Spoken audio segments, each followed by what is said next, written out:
On my wedding night, a massive truck slammed into our car. My husband Marcus died on impact. I survived, but barely. A week later, the police caught the driver who hit us. When that driver finally spoke in the interrogation room, my blood ran completely cold. He was not just a random driver who made a terrible mistake. He was hired by my own family. My name is Nia Sterling, and I am 32 years old. Before I continue this story, let me know where you are watching from in the comments below. Hit like and subscribe if you have ever had to stand up to a toxic family who underestimated your worth and treated you like a burden. The transition from the dark abyss of unconsciousness to the harsh reality of the intensive care unit at Emory University Hospital was not peaceful. It was a violent collision of senses. The rhythmic, relentless beeping of heart monitors echoed in my ears like a cruel countdown. The sharp, sterile smell of medical-grade bleach and rubbing alcohol burned my nostrils, failing to mask the faint metallic scent of my own dried blood. My body felt as though it had been crushed under the weight of a collapsing building. Every breath I took sent agonizing shockwaves through my fractured ribs.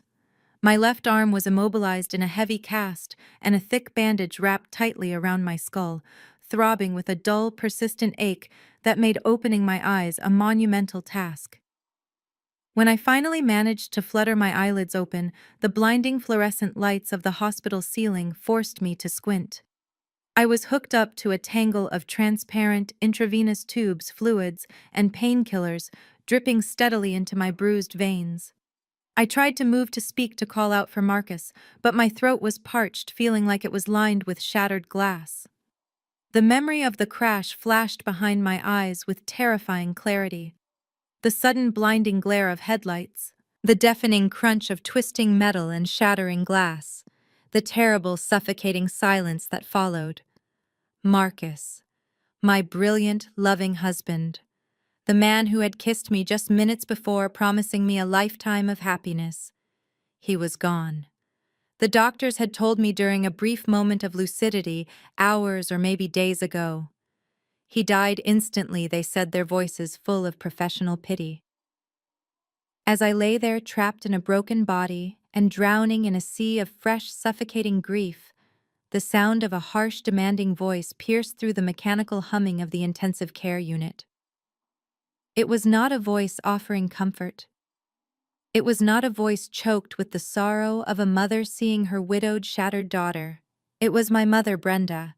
Her voice, usually dripping with the artificial sweetness she used to charm the high society circles of Atlanta, was currently sharp and commanding. She was standing just outside my glass-paneled room, arguing aggressively with a tired-looking intensive care nurse.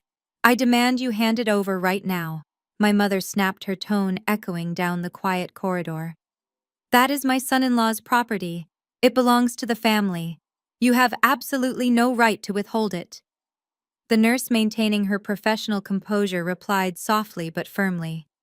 "Ma'am, I have already explained this to you 3 times. The personal effects recovered from the scene of the accident are currently in the possession of the police department as part of their ongoing vehicular homicide investigation. Even if we had it here, it is covered in biological material. It is covered in blood." "I do not care if it is covered in mud," my mother retorted, her voice rising in extreme irritation. "That is a solid gold Rolex Daytona. It is worth over $40,000. Do you know who I am? I am Brenda Sterling. You will go find the floor manager and get me that watch before it magically disappears into someone's pocket."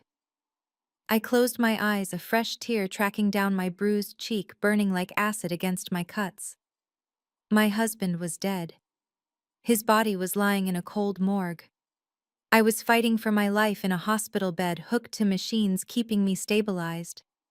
And my mother, the woman who had given birth to me, was outside my door screaming at a medical professional over a bloody piece of jewelry. She did not care about Marcus's life. She did not care if I was in physical agony. She only saw a $40,000 asset that she believed she was entitled to claim. The heavy glass door to my room slid open. My mother marched in, her face twisted in annoyance, completely ignoring the fact that I was awake and looking directly at her. She was dressed impeccably as always, wearing a tailored navy blue suit and her signature pearl necklace, her hair perfectly styled as if she were heading to a charity luncheon rather than an intensive care unit. Following closely behind her was my younger sister, Dominique. Dominique was 29, the undisputed golden child of our family, an aspiring social media influencer who cared more about her follower count than human decency. She walked into the room holding a designer coffee cup, looking around the sterile environment with clear disgust.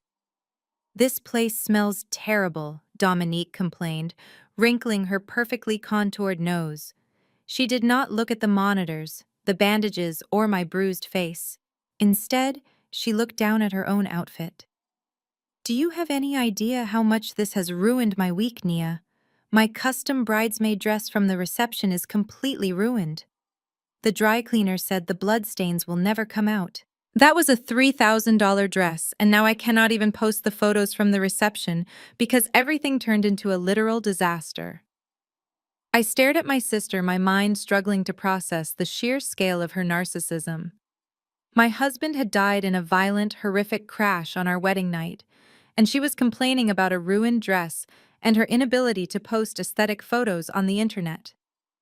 Behind them stepped my father, Calvin. He was a prominent deacon at our local megachurch, a man who preached about grace, humility, and family values every Sunday morning while practicing none of them in his actual life. He wore a somber expression that I knew from years of experience was entirely fabricated.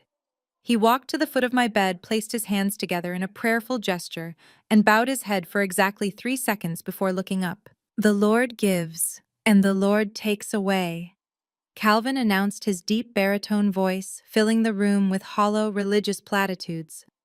"We must accept his mysterious ways, Nia. Marcus is in a better place now, and we must focus on the living. We must focus on the future of this family."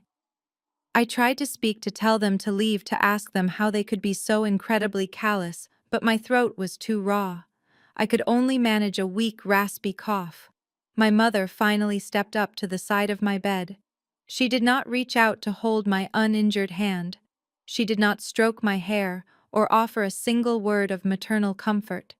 Instead, she reached into her expensive designer handbag and pulled out a thick stack of legal documents.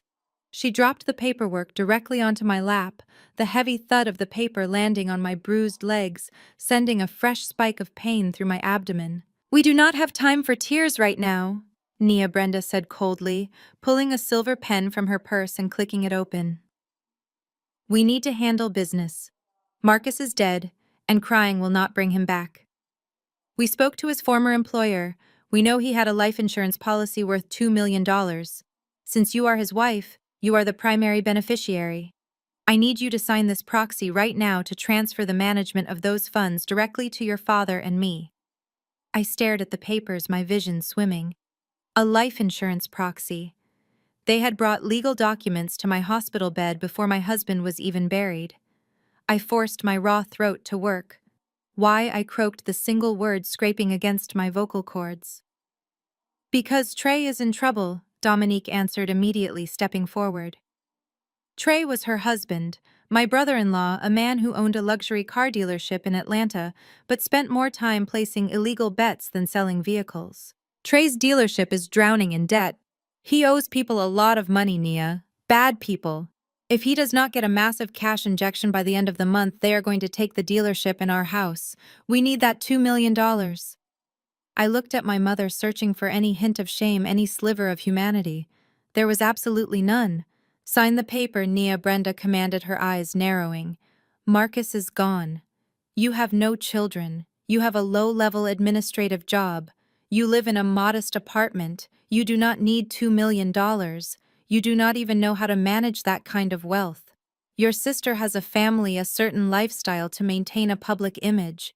She and Trey need this money to survive. It is the absolute least you can do for your own flesh and blood." The audacity of her words hung in the sterile air, thick and suffocating. They were trying to rob a grieving widow in an intensive care bed to pay off the gambling debts of a failing car salesman.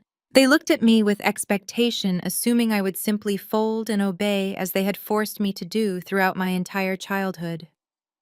They saw me as the weak, unremarkable family scapegoat.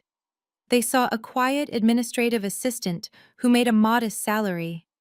They believed they held all the power in this room. As I lay there trapped in my broken body, listening to my mother demand my dead husband's money, my grief suddenly morphed into something entirely different. It hardened. It crystallized into a cold, unbreakable resolve. What my greedy, status-obsessed parents and my vain, entitled sister did not know was that they were making the biggest mistake of their lives. They did not know that Marcus's life insurance policy was irrelevant. They did not know that I was not a struggling administrative assistant. I was the silent, hidden founder and billionaire chief executive officer of Sterling Holdings, a venture capital firm worth hundreds of millions of dollars. I had funded Marcus's entire biotech career. I held the keys to an empire they could not even begin to fathom. And as I stared into my mother's cold, calculating eyes, I made a silent promise to myself. I would not just survive this tragedy. I would use every ounce of my hidden power, every dollar of my secret wealth, and every legal resource at my disposal to absolutely destroy the people standing in this room. They wanted to take everything from me in my darkest hour. I was going to let them think they had won right up until the moment I burned their entire world to the ground. I stared at the proxy document resting on my bruised legs. My mother thrust the silver pen closer to my face, her expression tightening into a mask of pure impatience. I let out a long, ragged breath and allowed my hand to tremble artificially as I pushed the paperwork back toward her. "I cannot sign anything right now," I whispered, letting my voice crack with feigned exhaustion. "My vision is too blurry to read the fine print and the pain medication is making me incredibly dizzy. You will have to leave it here. I will look at it when my head clears." Brenda snatched the paperwork back with a sharp huff of indignation. "Fine. But do not think you can ignore this, Nia. Trey is running out of time and this family will not be dragged down into bankruptcy just because you want to wallow in self-pity. We will be back tomorrow morning. Have it signed by then." She turned on her heel and marched out of the intensive care unit. Dominique followed her, immediately complaining loudly about the hospital cafeteria coffee as she exited. My father lingered for a brief second, offering another hollow, rehearsed prayer for my recovery, before trailing behind his wife and favorite daughter.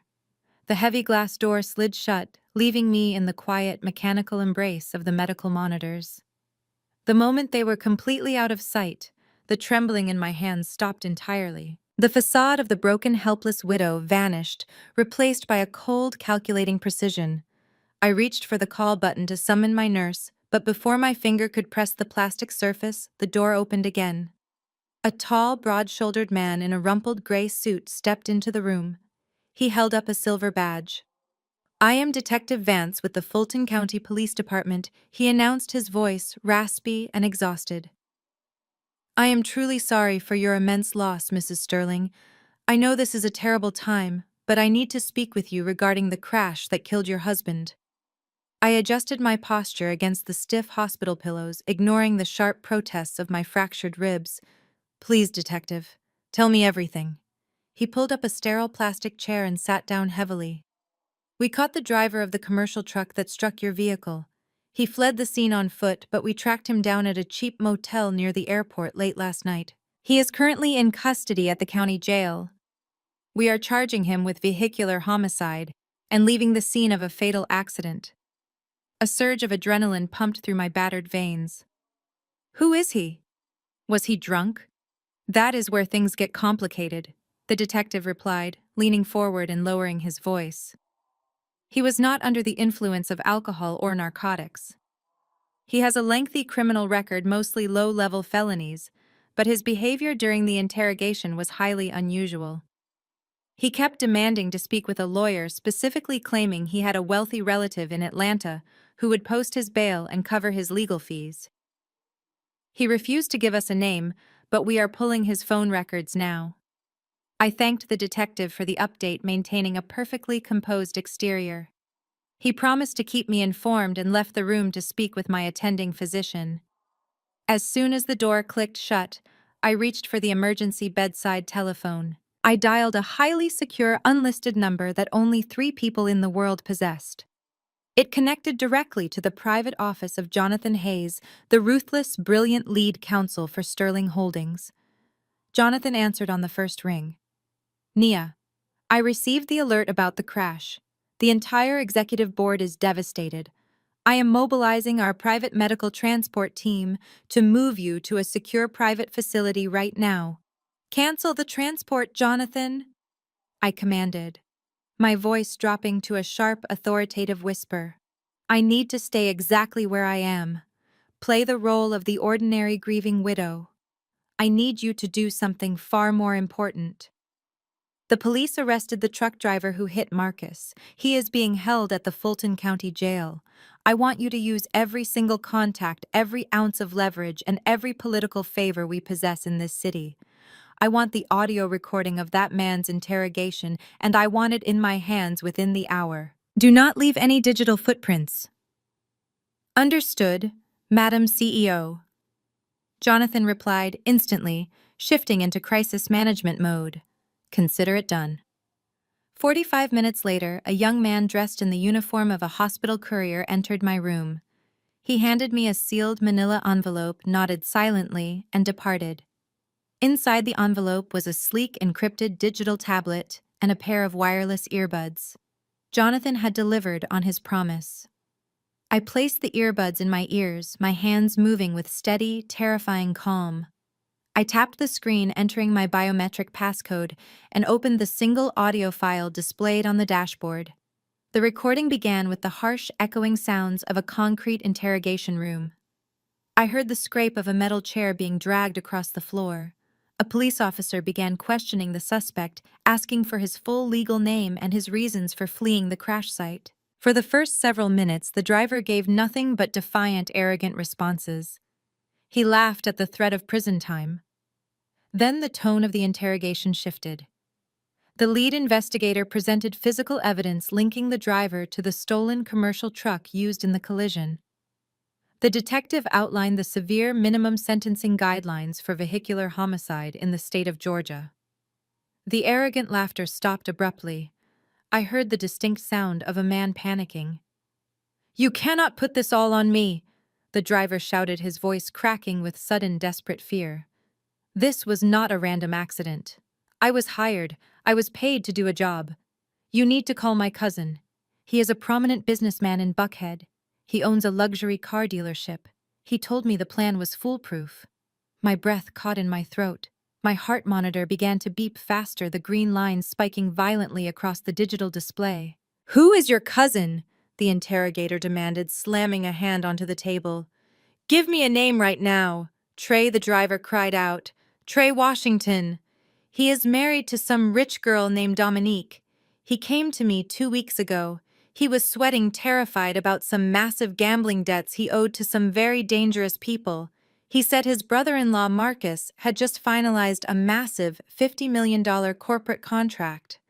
Trey said if Marcus died on his wedding night, the money would automatically default to the new wife. He said the wife was weak, completely controlled by her family, and that his mother-in-law already had a plan to force her to sign over the entire estate. I closed my eyes, a single tear escaping, not of sorrow, but of absolute consuming rage. The audio file ended, leaving me in a deafening, ringing silence. I pulled the earbuds out, my hands gripping the crisp white hospital sheets until my knuckles turned stark white. My chest heaved as I struggled to pull oxygen into my bruised lungs. It was a hit. The tragic accident that had ripped the love of my life away from me was not a twist of cruel fate. It was a calculated, cold-blooded assassination orchestrated by my own brother-in-law. Trey had murdered Marcus to pay off his underground gambling debts. But the horror did not stop with Trey. The driver's confession echoed in my mind. Trey had confidently stated that my mother already had a plan to force me to sign over the estate. Brenda knew. Whether she knew about the murder plot beforehand, or simply saw an opportunity the moment she heard Marcus was dead, she was entirely complicit in the theft of a dead man's legacy. My father, the righteous church deacon, stood right beside her, cloaking their bottomless greed in the Holy Scripture. Dominique, my vein-spoiled sister, was furious about a ruined bridesmaid dress, while her husband's hands were drenched in the blood of my husband. They all knew. They were all circling my hospital bed like starving vultures, eager to pick the meat from my bones before Marcus was even buried. They thought I was a pathetic, grieving pawn. They thought they could easily manipulate me into signing away my life, my wealth, and my future to save a murderer from his own financial ruin. I carefully slipped the encrypted tablet back into the manila envelope and slid it beneath my mattress. The intense, agonizing physical pain radiating from my fractured ribs and broken arm suddenly felt completely irrelevant. The grief that had been suffocating me just hours ago was incinerated by a blazing, unstoppable inferno of vengeance. Trey wanted a massive payout. Dominique wanted to maintain her luxurious facade. Brenda and Calvin wanted to secure their high society status using my tragedy as their personal bank account. They had absolutely no idea that the man they murdered was not the source of the wealth they sought. Marcus was a brilliant scientist, but the money, the power, and the empire belonged entirely to me. I looked at the blank wall of my hospital room, formulating the blueprint of their destruction. I would not hand this tape over to the police immediately. If Trey was arrested today, the rest of the family would simply play the victims. They would feign ignorance, hire expensive defense attorneys, and distance themselves from the crime. That was entirely unacceptable. They all needed to suffer. They needed to feel the absolute terror of losing everything they valued. I wanted to systematically strip away their money, their homes, their public reputations, and their freedom. I wanted them to experience a total, inescapable ruin. The hospital door remained closed, sealing me in my quiet fortress of strategy. I reached for the telephone once more, pressing the direct line to my chief financial officer. The time for grieving would come later. Right now, it was time to go to war. The heavy wooden door to my hospital room swung open, breaking the sterile silence I had carefully cultivated. I immediately let my hand drop from the telephone receiver, allowing my shoulders to slump against the stiff mattress. The fierce, burning energy that had coursed through my veins just seconds ago vanished, replaced by the fragile, trembling demeanor of a broken widow. My mother, Brenda, marched back into the room, followed closely by my father, Calvin, my sister, Dominique, and her husband, Trey. Trey, the man who had just orchestrated the violent murder of my husband, wore a perfectly tailored charcoal suit and an expression of manufactured grief. He looked like an upstanding citizen, a supportive brother-in-law, a pillar of the Atlanta high society community. Knowing what he had truly done made the sight of his polished exterior physically nauseating. I forced a weak, ragged breath, letting a single tear slip down my bruised cheek. "I am so terribly tired," I whispered, ensuring my voice sounded appropriately hollow and defeated. "Everything hurts so much. I just want Marcus back." My father stepped forward, adopting his signature pastoral tone. "The Lord tests those he loves most, Nia. We must remain strong in the face of this dark adversity." He placed a hand over his heart, looking at me with eyes that held absolutely no genuine warmth or fatherly compassion. "We were going to stay here and pray with you, but the doctor advised us that you need uninterrupted rest. The medical staff insists on keeping your room completely clear for the next few hours to monitor your vitals properly." I knew that was a blatant lie. Dr. Chen had explicitly asked if I had anyone to sit with me during the night. My family simply could not bear to stay in a depressing hospital room when there were much better things to do. They were treating me exactly as they always had, ignoring my pain and prioritizing their own comfort. Dominique checked her diamond-encrusted watch, sighing heavily. "Yes, and honestly, the fluorescent lighting in here is giving me a massive migraine. Plus, Trey and I have dinner reservations at Chop's Lobster Bar in Buckhead. We cannot exactly cancel at the last minute. The cancellation fee alone is completely outrageous. We need to eat, Nia. We have to keep our physical strength up for the stressful funeral preparations." Of course, I murmured, keeping my eyes downcast. You should go. Enjoy your dinner. Brenda patted the foot of my bed, completely avoiding my injured arm and my bandaged head. We will handle all the funeral arrangements, Nia. Do not worry your pretty little head about the expensive costs. Your father and I will advance the money for a beautiful, elegant service at our church. We can settle the financial details later once you sign the life insurance proxy I showed you. Just rest tonight. We will be back tomorrow morning. They filed out of the hospital room with an eager, almost celebratory pace.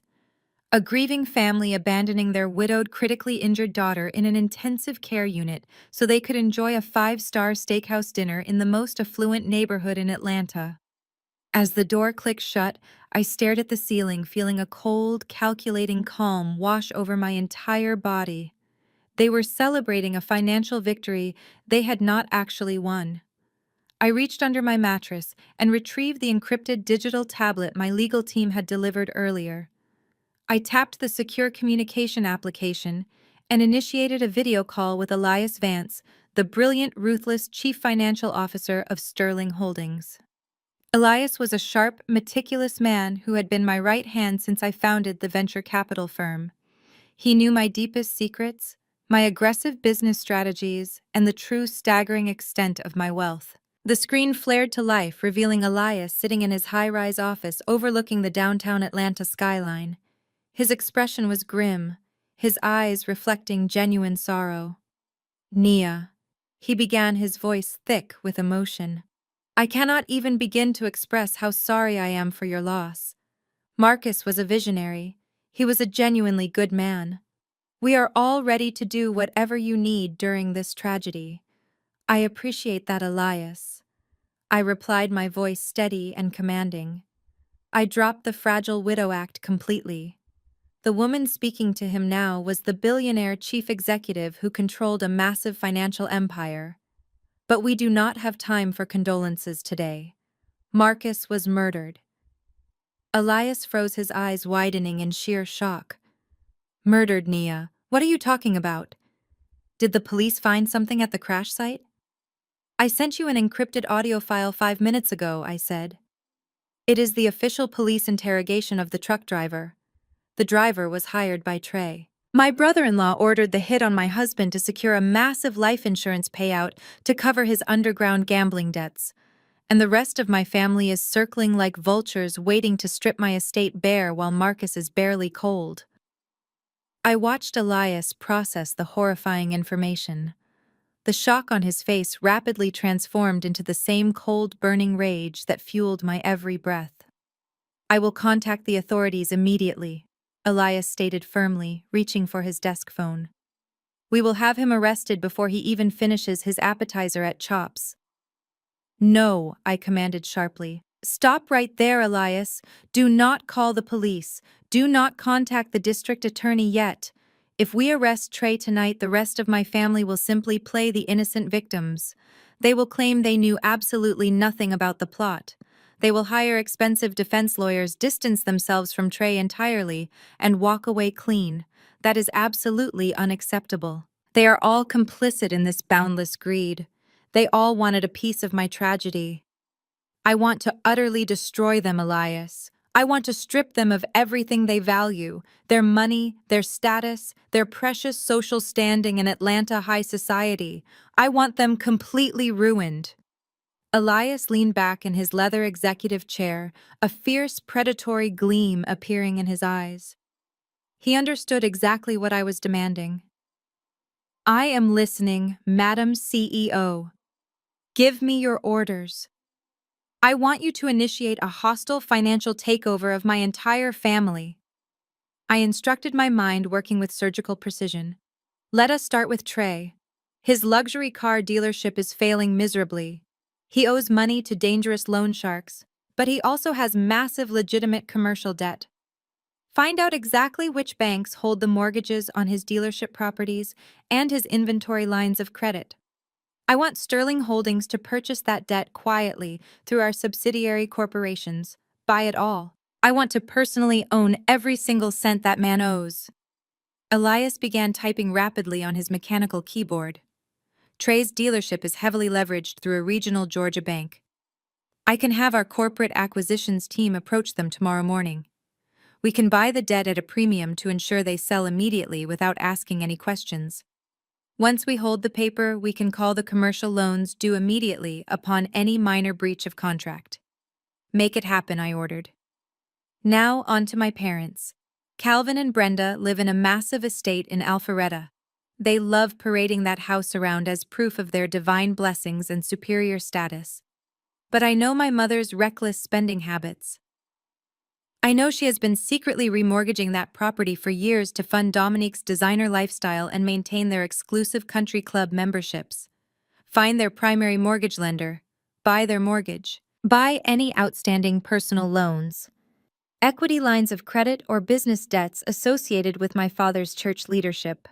Consider it done, Elias said, his fingers flying across the keys. I will deploy 3 separate shell companies to acquire their assets. They will never trace the purchases back to Sterling Holdings. We will hold the financial noose completely out of sight until you are ready to pull it tight. Finally, look into Dominique. I continued, my voice dripping with absolute disdain. She portrays herself as a wealthy socialite online, but her entire life is funded by maxed-out credit cards and my parents' dwindling bank accounts. Find out exactly who issues her credit, buy the debt if possible, or simply prepare a comprehensive dossier on her financial fraud. I want to know exactly how much she owes, and to whom she owes it. Elias nodded, his expression dark and incredibly focused. I will have a complete financial autopsy on your entire family by tomorrow evening. We will own their homes, their businesses, and their credit lines. They will not be able to buy a simple cup of coffee without your silent permission. How do you want to handle the immediate situation? They expect you to sign that life insurance proxy tomorrow morning. Let them think they are winning, I replied, a cold smile touching my bruised lips. I will play the traumatized, helpless victim perfectly. I will let them plan their lavish, hypocritical funeral. I will let Trey think he has successfully secured his bloody payout. The higher they climb on their mountain of arrogance, the more devastating their inevitable fall will be. Just ensure the financial traps are set and fully legally binding. When the time comes, I want the eviction notices and foreclosure documents ready to serve. You have my absolute word, Nia, Elias promised softly. They took Marcus from us. We will take their entire world. I ended the video call and slipped the encrypted tablet back under my hospital mattress. The intense, agonizing physical pain in my fractured ribs and broken arm was still present, but it felt remarkably distant now, muted by the sheer power of my impending vengeance. My family was currently sitting in a luxurious restaurant, sipping expensive champagne, laughing and planning exactly how to spend the money they believed they would extract from my dead husband's estate. They were toasting to their grand success, completely unaware that the ground beneath their feet had just been sold to the woman they had underestimated their entire lives. I closed my eyes and allowed myself a quiet moment to think of Marcus. I pictured his warm smile, his brilliant mind, the way he always held my hand when we walked through Piedmont Park on Sunday afternoons. He had loved me unconditionally, knowing all my secrets, protecting my peace, and encouraging my massive corporate ambitions. He had been my safe harbor in a world filled with toxic, greedy relatives. They had stolen him from me for a financial payout that did not even exist. They had destroyed my beautiful future for a luxury car dealership and a closet full of designer bags. I took a deep, steadying breath, the sterile hospital air filling my bruised lungs. The silent strike had officially begun. I would let them enjoy their lobster and their expensive champagne tonight. I would let them sleep soundly in their expensive, heavily mortgaged beds, because very soon the financial noose I had just tied would snap brutally tight around their necks. And when it did, I would not offer them a single ounce of mercy. I would watch their high society kingdom crumble into dust, and I would do it without shedding another tear. The war was in motion, and I was going to win. The heavy oak doors of Greater Grace Fellowship swung open, revealing a sanctuary that looked more like a luxury concert hall than a place of solemn worship. My father, Calvin, had built this megachurch in the heart of Atlanta, using a potent mixture of charismatic preaching and relentless financial manipulation. Today, he was using it to turn my husband's funeral into a high society networking event.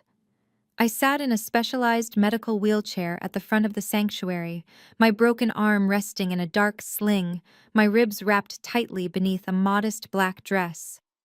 The physical pain was a dull roar compared to the sharp, focused rage burning in my chest.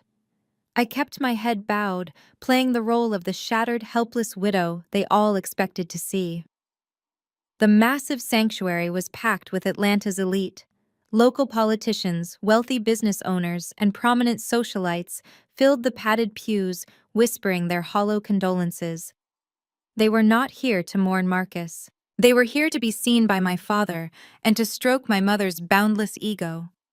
My sister Dominique sat in the front row, treating the funeral like a fashion runway. She wore a custom-tailored black velvet dress that clung to her curves, paired with impossibly high Christian Louboutin heels and a dramatic lace veil that obscured her face just enough to look tragically glamorous. As the choir sang a mournful hymn, Dominique leaned heavily against her husband Trey, her shoulders shaking with loud theatrical sobs. She occasionally lifted her veil to dab at completely dry eyes with a monogrammed handkerchief. When wealthy church elders approached our pew to offer their respects, Dominique skillfully intercepted them. She clutched their hands, whispering about the terrible financial burden this sudden tragedy had placed on the family. I watched in silent disgust as church members subtly pressed thick envelopes of cash and discreet checks into her manicured hands. She was actively collecting love offerings off the corpse of the man her husband had murdered. She slipped the envelopes into her quilted Chanel handbag with practiced efficiency, never breaking her performance of the devastated sister-in-law. My mother Brenda stood near the pulpit, directing the funeral director and the ushers like an event planner organizing a corporate gala. She ensured the expensive floral arrangements were perfectly positioned for the live broadcast cameras that streamed my father's services. When she looked at me, her eyes were completely devoid of maternal sympathy. She only offered a tight warning nod, a silent command for me to maintain my quiet, compliant posture. Then my father took the stage. Calvin gripped the edges of the clear acrylic podium, his deep baritone voice echoing through the state-of-the-art sound system. He delivered a booming, hypocritical sermon about Marcus, a man he had constantly belittled in life for choosing scientific research over lucrative business ventures. Calvin painted himself as a loving father figure who had guided Marcus, weaving scripture and lies into a seamless performance designed to extract maximum sympathy and maximum donations from the congregation. I stared at the polished mahogany casket resting in front of the altar, focusing all my energy on keeping my breathing steady. I promised Marcus I would avenge him, and part of that promise required me to sit through this sickening circus without breaking character. Following the burial at a prestigious Buckhead cemetery, the congregation transitioned to the church's massive fellowship hall for the repast. The room buzzed with the clinking of fine silverware and the hum of networking conversations. The air smelled of catered Southern cuisine and expensive perfumes. I was positioned in a corner chair, surrounded by a constant stream of strangers, offering meaningless platitudes. I nodded meekly, keeping my eyes downcast, clutching a crumpled tissue. Dominique and Brenda were across the room, holding court near the buffet line. They laughed softly with a local real estate developer, their grief magically forgotten in the presence of wealth and status. I noticed Trey hovering near the edges of the room. He wore a sharp black suit, sipping from a crystal glass, his eyes darting nervously around the hall. The financial pressure from his failing dealership and his underground gambling debts was clearly eating away at him. He needed the life insurance payout, and he needed it immediately.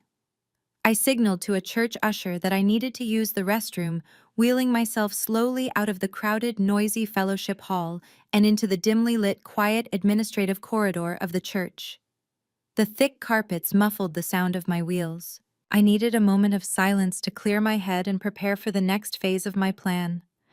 As I reached the heavy wooden door of the restroom, a strong hand suddenly gripped the handles of my wheelchair, stopping me dead in my tracks. I spun my head around, wincing as the sudden movement pulled at my bruised neck. Trey stood towering over me in the shadowy hallway. His handsome, charismatic face had twisted into a cold, menacing sneer. The mask of the supportive brother-in-law had slipped completely, revealing the ruthless, desperate murderer underneath. Nia, we need to have a serious conversation right now. Trey growled, his voice a harsh, aggressive whisper that echoed off the quiet walls. He forcefully pushed my wheelchair away from the restroom door and backed me into a dark alcove out of sight from the main hallway. Trey, please, you are hurting me, I whimpered deliberately, shrinking back into my seat and making my voice tremble with fabricated fear. I just want to use the restroom. I am so tired. You do not have time to be tired, Nia, he snapped, leaning down so his face was inches from mine. I could smell the stale coffee and aggressive cologne clinging to his suit. You are acting like a helpless child, and this family cannot afford your pathetic weakness right now. Marcus is dead. Your life has completely changed, and you are clearly not in your right mind to handle the massive responsibilities he left behind. I clutched my cast, forcing my eyes to widen in mock terror. What are you talking about, Trey? I am just trying to grieve my husband.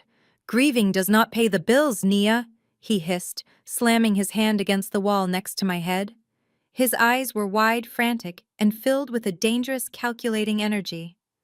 Do you have any idea how much debt Marcus probably left you? Do you even know how to manage an estate? You are a low-level assistant. You have never handled real money in your entire life. Brenda and Calvin are exhausted trying to carry you through this mess. I am stepping up to fix it. He reached into his tailored suit jacket and pulled out a folded legal document, shoving it roughly onto my lap. The paper felt heavy against my injured legs. What is this? I asked, my voice quivering perfectly. It is a temporary estate control agreement, Trey demanded, tapping the paper with a thick finger. It grants me immediate legal authority to manage Marcus's financial accounts, deal with the life insurance policies, and handle the creditors, so you can just sit here and cry in your wheelchair. It takes the burden completely off your shoulders. All you have to do is sign on the dotted line. I looked down at the document, maintaining my terrified facade, while my brilliant legal mind instantly scanned the bold print. It was a broad power of attorney designed to give him total unchecked access to whatever he believed Marcus owned. It was a sloppy, desperate legal maneuver, drafted by someone who needed cash yesterday. I cannot sign this without reading it, Trey, I stuttered, looking up at him with pleading eyes. I need to talk to a lawyer. I need to ask my parents. Trey leaned in even closer, the aggression in his posture escalating into an undeniable threat. You do not need a lawyer, Nia. You need protection. You are a wealthy widow now living all alone in a city that is notoriously unforgiving. Atlanta is a very dangerous place for a woman by herself. He paused, letting the dark, menacing implication hang heavily in the quiet hallway. The man who had hired a truck driver to crush my husband to death was now explicitly threatening my life. Tragic accidents happen every single day, Nia. He continued, his voice dropping to a chilling, smooth cadence. People get hurt. People disappear. You are broken, vulnerable, and completely defenseless. If you do not let me handle your business, who knows what kind of terrible things could happen to you next? Do you really want to risk finding out? I stared into his desperate, greedy eyes. He thought he was intimidating a weak, clueless victim. He thought his veiled threats would break my spirit and force me into submission. He had absolutely no idea that I had already listened to the interrogation tape. He had no idea that I knew he was a murderer. And most importantly, he had no idea that my corporate attorneys were currently structuring a financial trap so devastating it would obliterate his entire existence. Please, Trey, I sobbed, letting a few tears spill over my lashes. Do not be angry with me. I am just so scared. I do not know what to do without Marcus. Then do exactly what I am telling you to do, he commanded, his lips curling into a triumphant, predatory smile. He thought he had won. He reached into his pocket and pulled out a sleek silver pen, clicking it open and pressing it into my uninjured hand. Sign the paper, Nia. Let your big brother take care of everything. I promise you, once you sign this, all your problems will magically disappear. I looked down at the pen in my trembling hand, then back up at the man who had ordered the hit on my husband. I swallowed hard, acting as though his aggressive gaslighting had completely shattered my resolve. I let out a defeated sigh, allowing my shoulders to collapse inward. I will sign it, I whispered, my voice completely broken. But I cannot do it right here in the dark. I need to go back to my house. Bring the papers to my house tomorrow morning. I will sign whatever you want. Just please leave me alone right now. Trey stared at me for a long, tense moment, assessing whether my submission was genuine. His arrogant, greedy nature blinded him to any possibility of deception. He smirked, snatching the document back from my lap and tucking it into his jacket. Fine. Tomorrow morning at your house. Do not try anything stupid, Nia. Remember what I said about how dangerous things can be. He turned and walked away, his expensive leather shoes echoing down the hallway as he headed back toward the bright lights and wealthy donors of the fellowship hall. I sat alone in the shadows of the administrative corridor, the tears instantly drying on my face. The trembling in my hand vanished. I slowly gripped the armrests of my wheelchair, a dark, lethal calmness washing over my entire being. Trey wanted control of Marcus's estate. He wanted to drain the phantom accounts to save his miserable, pathetic life. Tomorrow morning, I was going to hand him a legal document that would seal his ultimate destruction. The vultures had gathered to feast on my grief, but they were about to discover they had walked straight into a slaughterhouse. The morning sun filtered through the sheer curtains of my living room, casting long, pale shadows across the hardwood floor. I sat on my plush velvet sofa wearing an oversized faded gray sweater that made my frame look small and fragile. My arm was still secured in its dark sling. My head throbbed, but I refused to take the prescribed pain medication. I needed my mind razor sharp. On the glass coffee table in front of me sat a stack of freshly printed legal documents. They had been delivered at dawn by a discreet courier sent from Jonathan Hayes, my lead corporate counsel. The papers looked incredibly standard, featuring boilerplate language about estate administration and financial proxies. But beneath that boring legal jargon lay a masterfully crafted trap. Jonathan and his team of elite attorneys had worked entirely through the night to build a financial landmine. Marcus had a shell company, a defunct research entity called Zenith Biolabs. My venture capital firm Sterling Holdings had recently injected a $10 million commercial loan into that shell company to fund future equipment purchases. The loan had strict personal liability clauses. The documents resting on my coffee table were designed to transfer the full management of Marcus's estate to Trey. However, buried deeply in Section 4, subsection C, was an assumption of debt clause. By signing the agreement to gain access to the life insurance and bank accounts, Trey would legally irrevocably bind himself as the sole personal guarantor of that $10 million loan. And because my company owned the debt, I would personally hold the power to demand immediate repayment. Right on schedule, the heavy brass knocker on my front door echoed through the quiet house. I took a deep breath, letting my shoulders slump forward, and assumed the posture of a terrified, exhausted widow. I shuffled slowly to the foyer and unlocked the door. Trey marched inside without waiting for an invitation. He was followed immediately by my sister Dominique, my mother Brenda, and my father Calvin. They moved into my home like a conquering army. Dominique did not even bother to say good morning. She immediately walked into my open-plan kitchen, opened the stainless steel refrigerator, and scoffed. "You have absolutely nothing to eat in here, Nia," she complained, pouring herself a glass of imported sparkling water. "How are you supposed to recover if you do not even stock your own fridge? You really cannot handle basic adult tasks right now." "I just have not had the energy to go to the grocery store," I whispered, keeping my eyes fixed on the floor. "My chest hurts too much to drive." Brenda sighed dramatically, dropping her designer handbag onto my pristine kitchen counter. This is exactly why we are here, Nia. You are completely falling apart. You need your family to step in and manage your life before you lose everything. Marcus would have wanted us to protect you. Calvin nodded in solemn agreement, taking a seat on my expensive leather armchair as if he owned the property. The Lord commands us to care for the widows in their distress. He preached, his deep voice filling my living room. We are here to lift this heavy financial burden from your shoulders so you can focus entirely on your spiritual healing. Trey did not waste time with religious platitudes. He unbuttoned his suit jacket, walked over to the coffee table, and stood towering over me. I brought the paperwork we discussed yesterday at the church, he said, pulling a folded document from his inner pocket. It is a standard power of attorney. It gives me the right to speak to the life insurance company, access the bank accounts, and handle all the outstanding medical bills from the crash. All you have to do is sign your name right here at the bottom.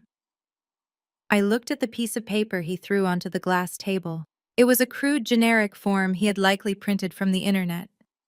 I let my lower lip tremble, bringing a hand up to touch the bandage on my head. Trey, I said, letting a few tears spill over my eyelashes. I appreciate you wanting to help me. I really do. But the hospital social worker told me I had to be very careful about signing generic forms. She said Marcus had some complicated business accounts related to his biotech research. She actually gave me a contact for a free legal aid clinic yesterday. They sent over this specific estate management agreement this morning.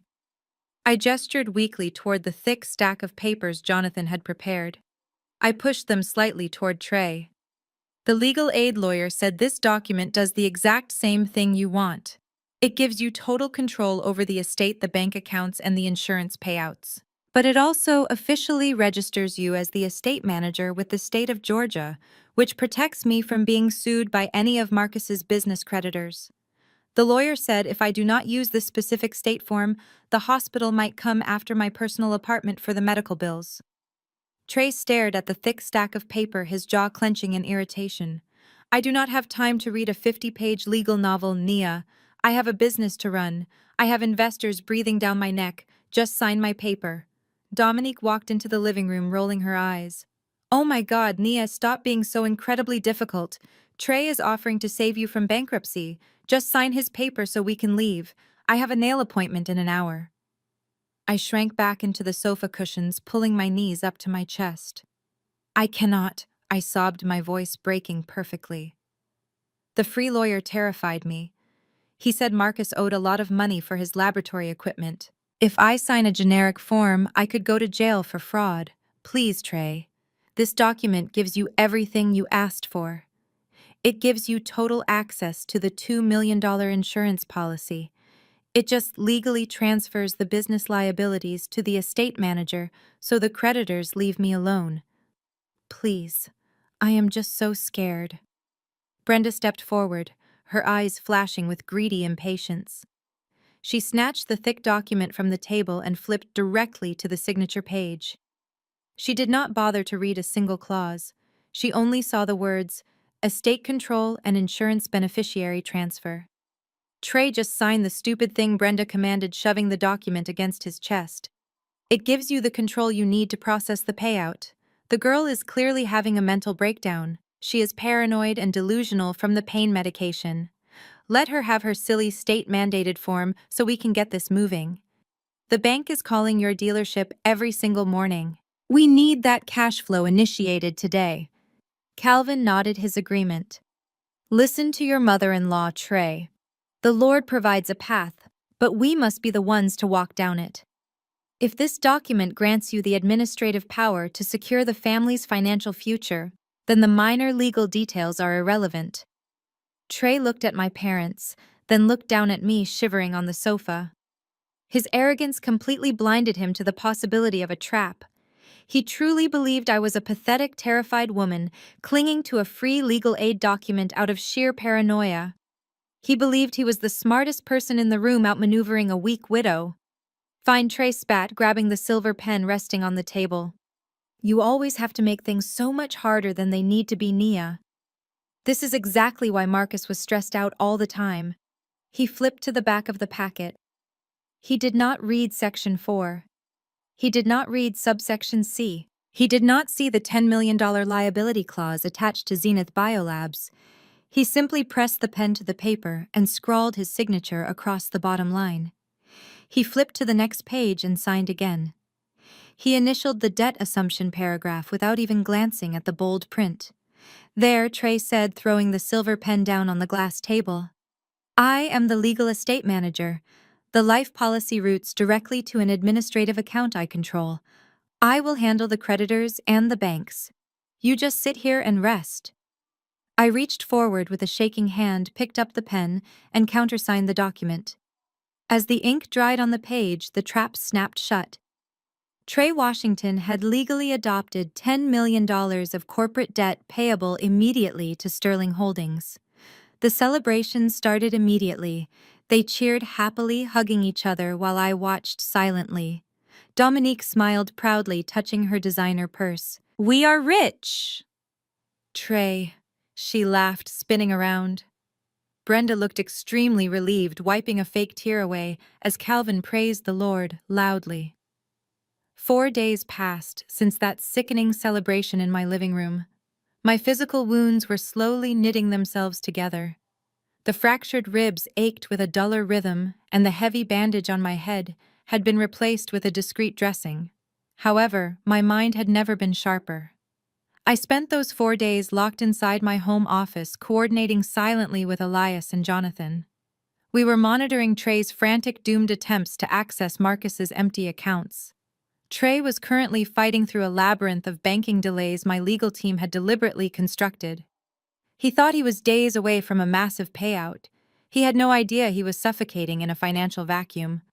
It was a rainy Thursday morning when the heavy brass knocker on my front door sounded again. I was not expecting any couriers, and my private security team stationed discreetly in an unmarked vehicle down the street sent a rapid text message to my secure device.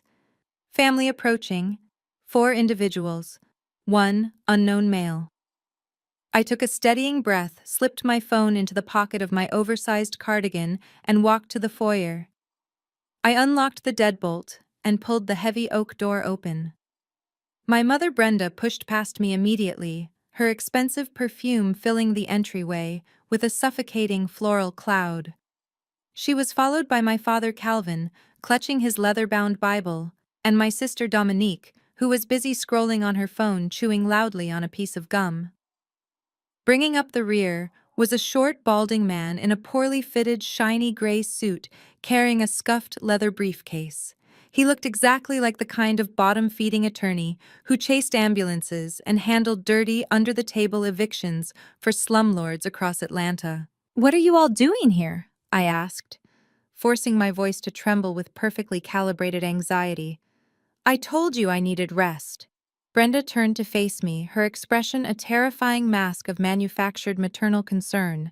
Her eyes were hard and flat, completely devoid of empathy. "We know you need rest, Nia," she said smoothly, removing her designer sunglasses and folding them carefully. "That is exactly why we brought Mr. Sterling here. No, excuse me, this is Mr. Arthur Vance, a legal specialist in family welfare. We are stepping in to save you from yourself." The lawyer. Mr. Vance offered a slick, unsettling smile that made my skin crawl. "Mrs. Sterling?" He began, his voice dripping with condescension as he wiped his damp shoes on my pristine welcome mat. "Your family has expressed deep, pressing concerns regarding your mental state following the tragic accident that claimed your husband's life. We are here to execute a necessary legal intervention to ensure your ongoing safety and financial stability." I stepped back, clutching my injured arm tightly against my chest, playing the terrified prey to absolute perfection. What intervention? Trey is already handling the estate. What more do you possibly want from me? Dominique finally looked up from her phone, rolling her eyes as if my trauma was a massive inconvenience to her morning schedule. "Oh, please, Nia, stop acting so oblivious. You are completely losing your mind." Mom found a doctor who reviewed your hospital charts and agreed that you are a danger to yourself. You cannot even manage a grocery run, let alone your own life. We are taking over. Everything. Mr. Vance unclasped his briefcase and pulled out a thick stack of papers bearing the official seal of the Fulton County Probate Court. He slapped them onto my entryway console. These are sworn medical affidavits from a licensed psychiatric professional, he announced proudly, tapping the top page with a thick, stubby finger. Dr. Eris Thorne has determined that you are suffering from severe debilitating psychosis, an acute post-traumatic stress disorder resulting from the vehicular collision. You are currently classified as mentally incapacitated and completely unfit to manage your personal medical or financial affairs. I stared at the fraudulent document's genuine shock momentarily breaking through my carefully constructed facade. I have never met a Dr. Eris Thorne in my entire life. I protested, my voice rising in deliberate panic. I was evaluated by the trauma team at Emory University Hospital. They cleared my cognitive functions before they discharged me. You cannot just invent a medical diagnosis to declare me insane. Mr. Vance chuckled, a greasy, condescending sound. We do not have to invent anything, Mrs. Sterling. Dr. Thorne is a highly respected professional in the Fulton County medical community. His affidavit details your erratic behavior, your refusal to take prescribed pain medication, and your unhealthy obsession with your late husband's business affairs. The judge has already reviewed the preliminary filing. In the eyes of the law, you are currently entirely incompetent. Your signature on any document is officially worthless, and your ability to make decisions has been revoked for your own safety. My father stepped forward, opening his Bible and placing a heavy, imposing hand on my shoulder. His grip was painfully tight, digging into my bruised collarbone. The devil plays tricks on the broken mind, Nia. He preached, his voice echoing in my own foyer like a judge delivering a death sentence. You are drowning in a sea of grief and delusion. The Lord commands the strong to protect the weak. We have filed an emergency petition for a full permanent conservatorship. Your mother and I will be granted absolute legal guardianship over your person and your estate. A conservatorship. The sheer breathtaking evil of their plan washed over me. They were trying to pull a legal maneuver designed for the elderly with severe dementia or individuals with catastrophic brain injuries. They wanted to strip me of my fundamental human rights. If the court granted this petition, I would not be able to vote, sign a contract, access a bank account, or even choose my own medical treatment without Brenda and Calvin's explicit permission. They intended to lock me in a gilded cage and drain whatever assets they believed I possessed, leaving me a permanent prisoner to their boundless greed. This is not about protecting me, I cried out, backing away from my father's oppressive grip and stumbling against the staircase railing. This is about control. You just want to make sure I never touch a single dime of Marcus's money. You want to make sure I am completely dependent on you forever, so you can siphon off my inheritance to pay for Dominique's luxurious lifestyle.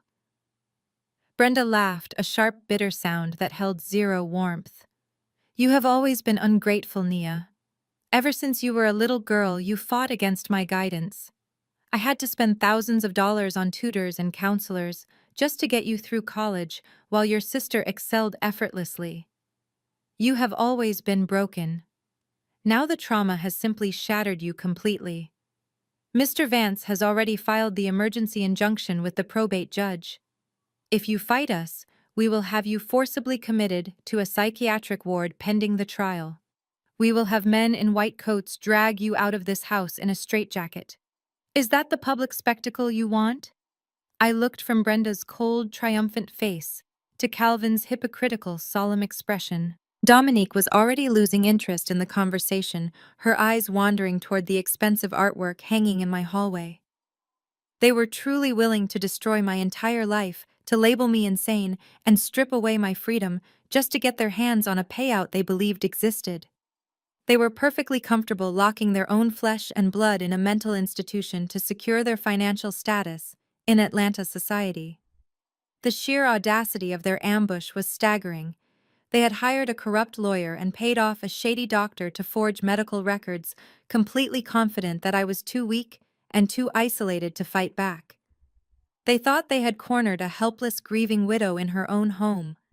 They thought their aggressive gaslighting and legal threats would paralyze me with fear. I let my breathing grow ragged, forcing my shoulders to shake uncontrollably. "I cannot go to a mental hospital," I sobbed, sinking down onto the bottom step of my staircase, burying my face in my good hand. "Please, Mom, do not lock me away. I will do whatever you want. I just want to stay in my house. Please do not let them take me away in a straitjacket. I am begging you." Brenda walked over and looked down at me, a sickening smile of absolute victory spreading across her perfectly manicured face. "Then you will behave, Nia," she commanded, her tone shifting from aggressive to a terrifying mocking sweetness. "You will sit quietly, and you will let us take the reins. Mr. Vance will handle the court filings. Your father and I will manage your daily affairs.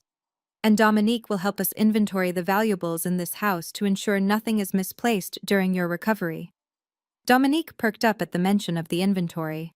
"Actually, I am going to start right now," she announced, slipping her phone into her designer pocket.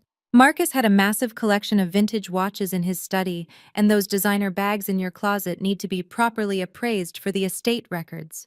I will just go upstairs and start packing them into protective cases so they do not get damaged while you are resting."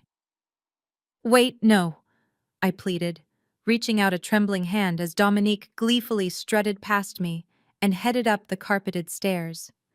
"You cannot just take our personal belongings. Those are my memories of Marcus.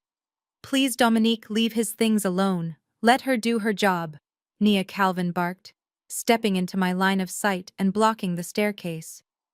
"Worldly possessions are nothing but a distraction from spiritual healing. Your sister is doing you a massive favor by removing these heavy burdens from your fragile mind.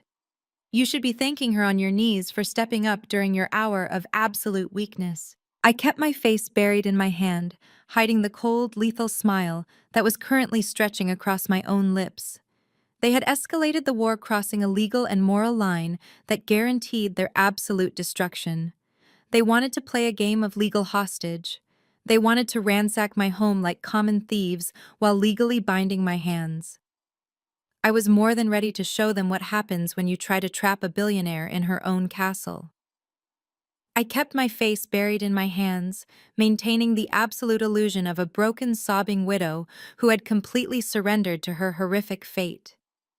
Calvin stood tall and imposing above me, his broad shoulders blocking the entire width of the wooden staircase. He acted as the holy sentinel of my sudden imprisonment, crossing his arms and staring down at me with a sickening look of righteous judgment. The heavy, sharp thud of Dominique's designer heels echoed loudly above us as she eagerly marched into my master bedroom suite. I could hear the distinct sound of my massive walk-in closet doors sliding open, followed immediately by the frantic rustling of wooden hangers and the aggressive pulling of vanity drawers. She was tearing through my personal sanctuary with zero hesitation, treating my private home like a luxury shopping mall where everything was marked with 100% discount. Brenda paced the length of my spacious living room, her expensive heels clicking sharply against the imported hardwood floors. She stopped directly in front of the marble fireplace, crossing her arms and looking down at me with an expression of profound, unfiltered disgust. "You should be endlessly grateful we are taking this massive burden off your hands, Nia." Brenda lectured, her voice dripping with toxic venom, masquerading as maternal care. "You have always been far too weak and fragile to handle actual adult responsibilities. Look at you right now, cowering on the stairs like a frightened child. You cannot even manage your own basic emotions, let alone navigate a highly complicated financial estate. You would lose every single penny Marcus left behind within a month because you are entirely incompetent." Calvin nodded vigorously, his leather-bound Bible tucked securely under his right arm. "Your mother speaks the righteous truth," he boomed, his pastoral voice filling the high-ceilinged room with suffocating hypocrisy. "You completely lack the spiritual and mental fortitude required to navigate the treacherous waters of wealth and liability. Marcus left you entirely exposed to greedy creditors and dangerous scavengers. We are simply stepping in to provide the firm guiding hand you have desperately needed since childhood.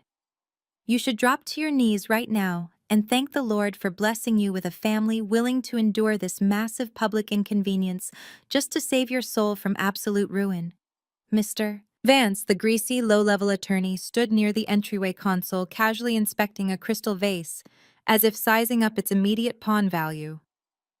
The conservatorship will officially transfer all your banking privileges and property rights directly to your parents by tomorrow morning, Mrs. Sterling, he announced with a sleazy, triumphant grin stretching across his sweating face. They will receive a very generous monthly stipend from the estate for their ongoing administrative services, and you will be placed on a strictly monitored, highly restrictive financial allowance. If you require basic daily necessities like groceries, clothing, or medical supplies, you will submit a formal written request to your mother for approval.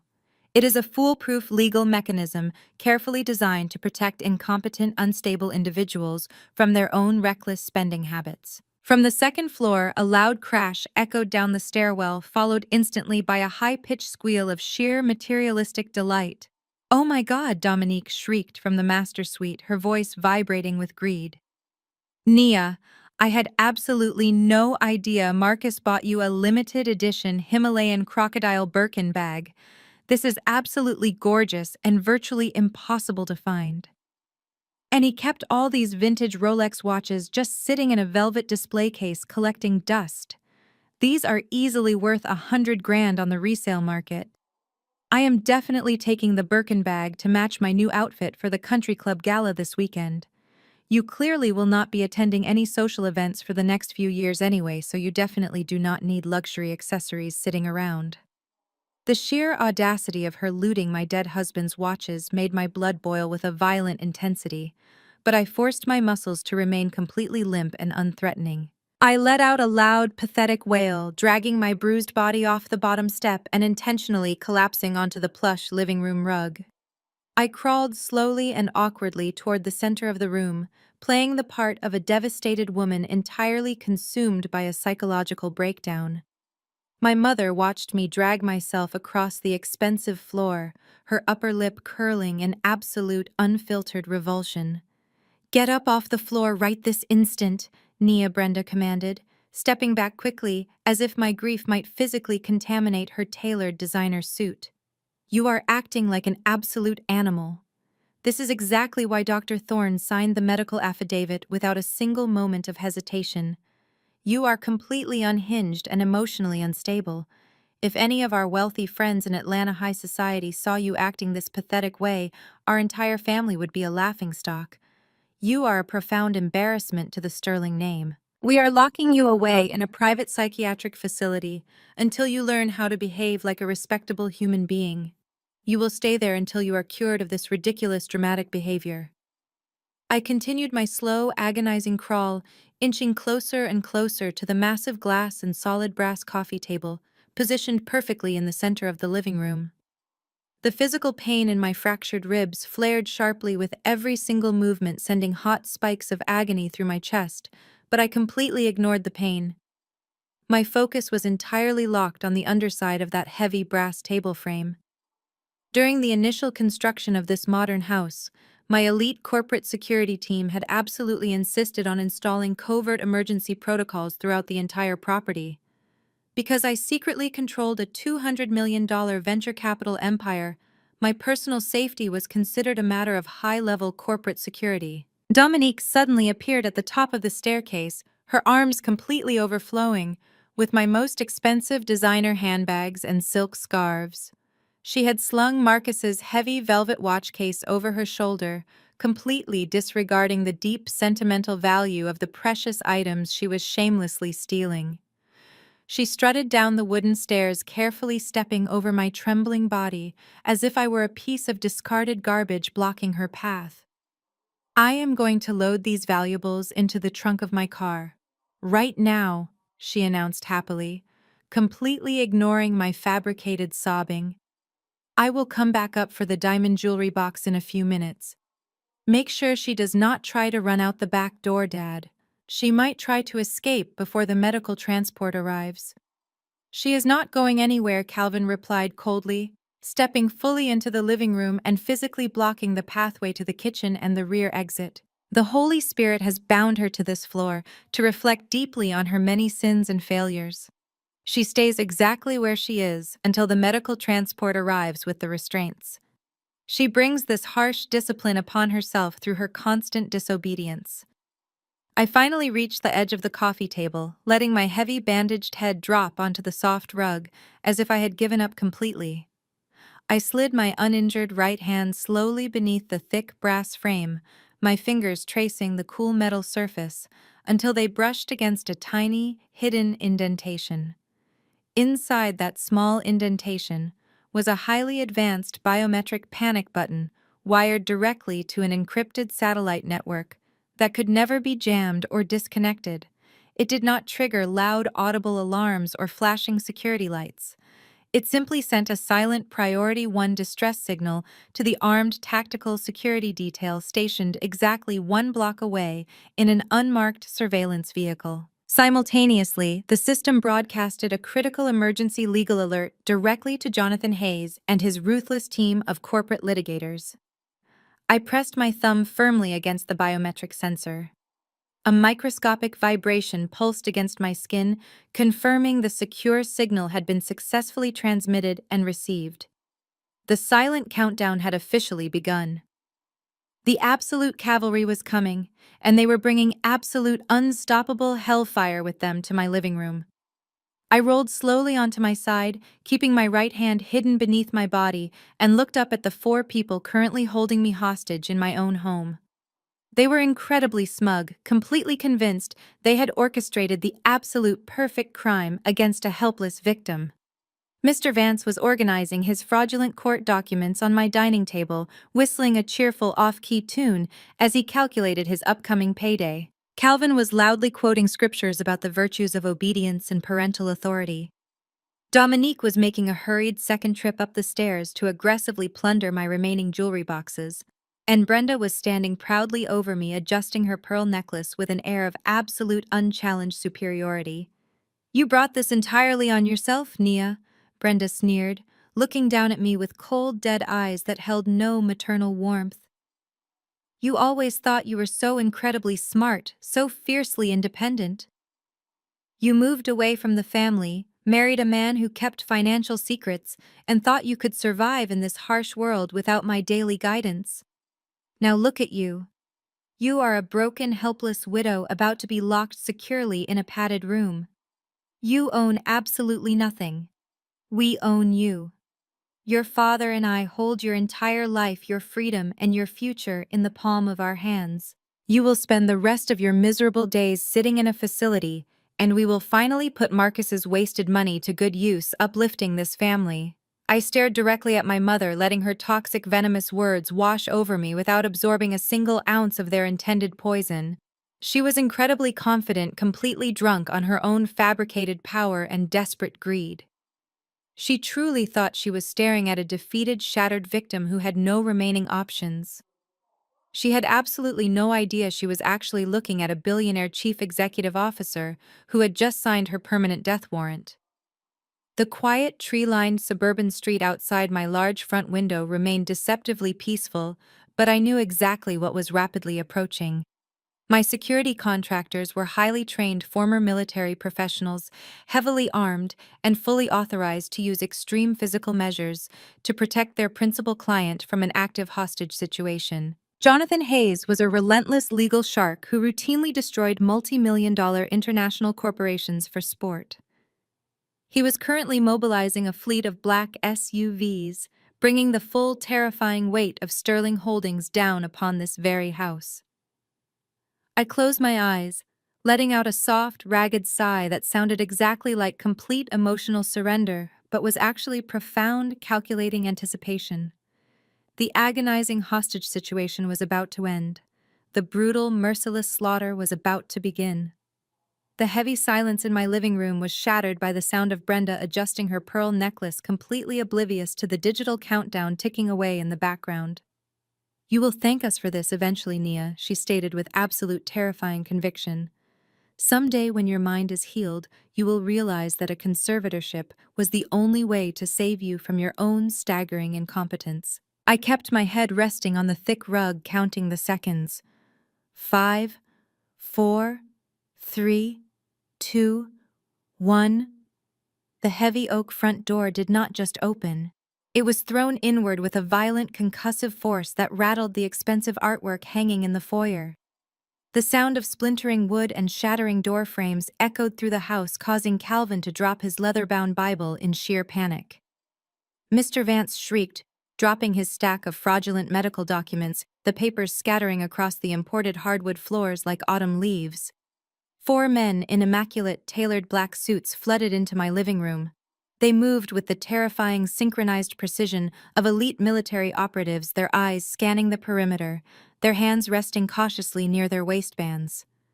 There was no hesitation. There was no polite inquiry. They instantly formed a tactical perimeter around my body, cutting off Brenda Calvin and the shady lawyer from taking a single step toward me. "Stay exactly where you are," the lead operative commanded. His voice was cold, flat, and absolute. "Do not make a single sudden movement. Keep your hands visible." "What is the meaning of this outrage?" Calvin bellowed, trying to puff out his chest and project his pastoral authority. "You are trespassing in a private residence. I am a deacon at Greater Grace Fellowship, and we are executing a lawful medical intervention for my severely disturbed daughter. I will have you all arrested." The operative did not even blink. "Step back, sir, or I will forcibly remove you from this property." From the second floor, a high-pitched scream ripped through the air. Dominique came stumbling down the wooden staircase, her designer heels slipping on the carpet. Behind her, a fifth security operative walked calmly, carrying the velvet watch case and the Himalayan crocodile Birkin bag she had just attempted to steal. He bypassed my sister completely, walking down the stairs and setting the stolen property safely onto the kitchen counter. "You cannot do this," Dominique cried, her face flushed with indignation and fear. "Those belong to the estate. We are the legal guardians." The heavy footsteps of a sixth man echoed in the entryway. Jonathan Hayes stepped over the ruined threshold of my front door, bringing the full crushing weight of his elite corporate law firm into my living room. Jonathan was a legend in Atlanta high society, a ruthless legal shark who wore $5,000 bespoke suits and destroyed multinational corporations before his morning coffee. He surveyed the chaotic scene with an expression of profound, unfiltered disgust. "You are not the legal guardian of anyone, young lady," Jonathan stated, his voice slicing through the room like a freshly sharpened blade. "And if you ever attempt to remove property from this residence again, I will personally ensure you face federal grand larceny charges." Brenda stared at Jonathan, recognizing his face from the cover of local business magazines. Her arrogant posture faltered slightly, but her toxic entitlement quickly overrode her common sense. "Mr. Hayes," she said, attempting to sound dignified despite the armed guards surrounding her, "you are completely misinformed. My daughter is suffering from severe psychosis. We have sworn medical affidavits from Dr. Eris Thorne. We are implementing an emergency conservatorship to protect her assets. You need to tell these thugs to leave immediately." Jonathan let out a harsh, mocking laugh. He walked slowly toward the center of the living room, stopping right next to the coffee table where I still lay. He looked down at the scattered papers Mr. Vance had dropped. "Dr. Eris Thorne lost his medical license in the state of Florida 3 years ago for writing fraudulent prescriptions," Jonathan announced, his eyes locking onto Mr. Vance. "He is currently under active investigation by the Georgia Medical Board for accepting cash bribes to sign falsified psychiatric evaluations. Using his signature to force a competent adult into a psychiatric hold is a felony conspiracy." Mr. Vance began to sweat profusely, his greasy complexion turning the color of dirty ash. He took a nervous step backward, bumping into the console table. "Now wait a minute, Mr. Hayes," the sleazy lawyer stammered, raising his hands in surrender. "I was just retained by this family to file standard probate paperwork. I had absolutely no idea the medical documents were compromised. I am just providing basic legal services. I have no part in any conspiracy. Jonathan stepped closer to Vance, his presence towering and lethal. My client is Naya Sterling. She is the founder and chief executive officer of Sterling Holdings. She controls a venture capital portfolio worth $200 million. You just broke into her private residence and attempted to legally kidnap her using forged medical records. I have a team of 12 senior litigators currently drafting a lawsuit that will personally bankrupt you, strip you of your bar license, and send you to state prison for the rest of your miserable life. The silence that followed was absolute. The revelation of my actual identity hit the room with the force of a detonating bomb. Brenda's jaw went slack. Calvin stared at Jonathan as if the lawyer had just spoken in a foreign language. Dominique looked wildly between me and the velvet watch case on the counter, her mind completely failing to process the words, $200 million. I placed my uninjured hand on the edge of the brass coffee table and slowly pushed myself up. The pathetic weeping widow vanished completely. I stood tall, smoothing down my oversized cardigan, my eyes locking directly onto my mother. The terrified victim was gone, replaced by the billionaire executive they had completely underestimated. "You can pack up your garbage and get out of my house, Mr. Vance," I commanded, my voice echoing with icy authority. "If I ever see your face again, I will make sure Jonathan buries you so deeply in legal debt you will never see daylight." Vance did not hesitate for a single second. He dropped to his knees, frantically scrambling to gather his scattered fraudulent papers from the rug. He shoved them carelessly into his scuffed leather briefcase, not even bothering to close the clasps. "I am leaving," he babbled, his voice high and panicked. "I rescind all representation of this family. I am completely, entirely off this case. Do not sue me, please." He bolted for the broken front door, practically sprinting past the security operatives and disappearing down the driveway without looking back once. The family's cheap hired gun had folded in less than 3 minutes. Calvin pointed a trembling finger at me, his face turning a deep, angry shade of purple. "This is a trick. This is a demonic deception. You are an administrative assistant. You do not own a venture capital firm. You are lying to intimidate your own parents. You are sick in the head, Naya. Escort them out," I told the lead security operative, completely ignoring my father's pathetic outburst. "If they resist, use necessary physical force." The operatives moved instantly. 2 massive men in suits grabbed Calvin by the arms effortlessly, ignoring his loud religious protests as they hauled him toward the door. Another operative placed a firm hand on Dominique's shoulder, steering her aggressively away from the kitchen counter and toward the exit. She shrieked, struggling against his grip, complaining loudly about her designer shoes being scuffed, but the guard marched her forward without a single ounce of hesitation. Brenda stood her ground, her face contorted in a mask of absolute, unhinged fury.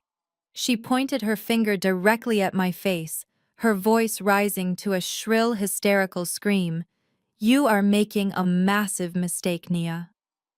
You are completely delusional if you think you can survive in this world without my protection. You are pushing away the only people who actually care about you. Marcus is dead. You have absolutely nothing. When the grief finally destroys your fragile mind, do not come crawling back to my house begging for money. You are going to end up completely penniless and entirely alone. You are a failure." I stared back at her, feeling absolutely nothing but profound, chilling satisfaction. "I am exactly where I want to be, Brenda. Now get out of my house before I have you arrested for trespassing." An operative firmly grasped her elbow, pulling her away from me. She thrashed against his hold, screaming obscenities that completely shattered her polished high society facade. The operatives dragged her through the foyer and shoved her out the front door, forcing her down the concrete steps. Calvin and Dominique were already standing on the manicured lawn, looking completely humiliated as several wealthy neighbors peeked out from their expensive suburban homes to witness the dramatic eviction. The lead operative pulled the broken front door shut as best as he could, securing the perimeter and leaving me alone in the quiet safety of my living room with Jonathan. The toxic infection had finally been purged from my home. Outside on the street, the scene was entirely different. Brenda, Calvin, and Dominique stood furiously on the sidewalk, their expensive clothes rumpled from the physical removal. Brenda paced back and forth across the pavement, her face red with sheer indignation and wounded pride. She smoothed down her tailored suit, trying desperately to regain her shattered dignity in front of the watching neighbors. "She has completely lost her mind," Brenda hissed, glaring at my broken front door. "Did you hear the ridiculous lies she was telling a billionaire chief executive? $200 million. She has gone totally psychotic from the trauma of the crash. That lawyer is probably just an expensive actor she hired to intimidate us." Calvin straightened his tie, clutching his Bible tightly against his chest. "The Lord will punish her severe disrespect," he declared, his voice shaking with arrogant fury. "She has forsaken her family and spit on our divine guidance. Let her rot in that empty house. She will soon see the terrible error of her ways." Dominique crossed her arms, a vicious, triumphant smirk, slowly replacing her earlier panic. "Why are we even upset?" she asked, looking between her furious parents. "Let her play pretend with her fake security guards and her imaginary venture capital firm. We do not need her compliance anymore. We already won the war." Brenda stopped pacing, a matching look of greedy realization spreading across her face. Dominique was absolutely right. The dramatic confrontation in the living room had been humiliating, but it did not change their ultimate financial victory. "Trey has the paperwork," Dominique reminded them, pulling out her phone to check her reflection in the dark screen. "Nia signed the estate control agreement yesterday morning. Trey is probably sitting in the bank manager's office right this second, transferring Marcus's $2 million life insurance policy into his dealership account. We have total control of the real money." Calvin nodded, his righteous anger melting into smug satisfaction. "The wicked shall perish, but the righteous shall inherit the wealth," he misquoted, justifying their theft with his usual religious hypocrisy. "Trey has the legal authority to drain every single account Marcus left behind. Once those funds are fully secured, we will let the bank foreclose on this house. Naya will be out on the street with absolutely nothing, just like your mother predicted." They clustered together on the sidewalk, completely insulated by their boundless arrogance and bottomless greed. They truly believed they had outsmarted me. They thought my display of power with Jonathan Hayes was nothing more than a desperate theatrical bluff from a grieving widow losing her grip on reality. They were comforting themselves with the absolute certainty that Trey was currently securing their luxurious future. They had absolutely no idea that Trey was simultaneously walking directly into a financial slaughterhouse that would obliterate their entire family legacy. 10 miles away from my shattered front door, Trey Washington was confidently striding through the gleaming glass doors of the premier SunTrust Bank branch in downtown Atlanta. He was wearing his best custom-tailored Italian suit, a crisp white shirt, and a silk tie that screamed unearned prosperity. His posture was perfectly straight, radiating the absolute arrogance of a man who believed he had just pulled off the heist of the century without leaving a single fingerprint. He adjusted his expensive cufflinks as he walked past the teller lines, bypassing the ordinary customers waiting to cash their meager paychecks. Trey considered himself a member of the elite, a shark swimming among minnows, and today was the day he finally claimed his rightful fortune. He approached the heavy mahogany desk of the senior branch manager, a man named Mr. Sterling, no relation to me, just a common Atlanta coincidence. Trey slapped the thick stack of legal documents onto the polished wood surface with a loud, triumphant thud. The estate control agreement bearing my forged, trembling signature sat proudly on top. "Good morning," Trey announced, his voice dripping with smooth, practiced charisma. "I am here to execute the estate transfers for Marcus Vance. I am the designated legal administrator. I need to consolidate his checking, savings, and investment accounts. And I need to initiate the immediate wire transfer for his $2 million life insurance policy into my commercial business account." The branch manager, a meticulous man with silver hair and wire-rimmed glasses, picked up the documents. He examined the signatures, the notary stamps, and the attached death certificate. Everything appeared perfectly in order to the untrained eye. "I am very sorry for your family's loss, Mr. Washington," the manager said politely, typing Marcus's social security number into his encrypted terminal. "Please give me a moment to pull up the full financial profile for Mr. Vance." "Take your time," Trey replied, leaning back in the plush leather guest chair and crossing his legs. He pulled out his smartphone, quickly checking his text messages.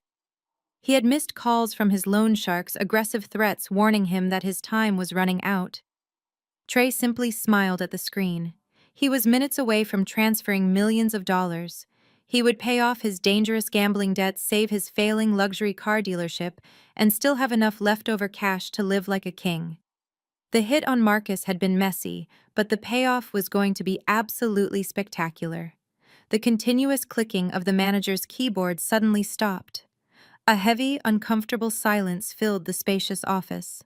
The manager adjusted his glasses, leaning closer to his monitor, as if he could not quite believe what he was reading. He clicked the mouse a few more times, navigating through different banking screens, his brow furrowing in deep confusion. "Mr. Washington?" The manager began, his professional tone wavering slightly. "You mentioned consolidating Mr. Vance's assets and processing a $2 million life insurance payout." "Yes," Trey said impatiently, leaning forward and resting his elbows on the desk.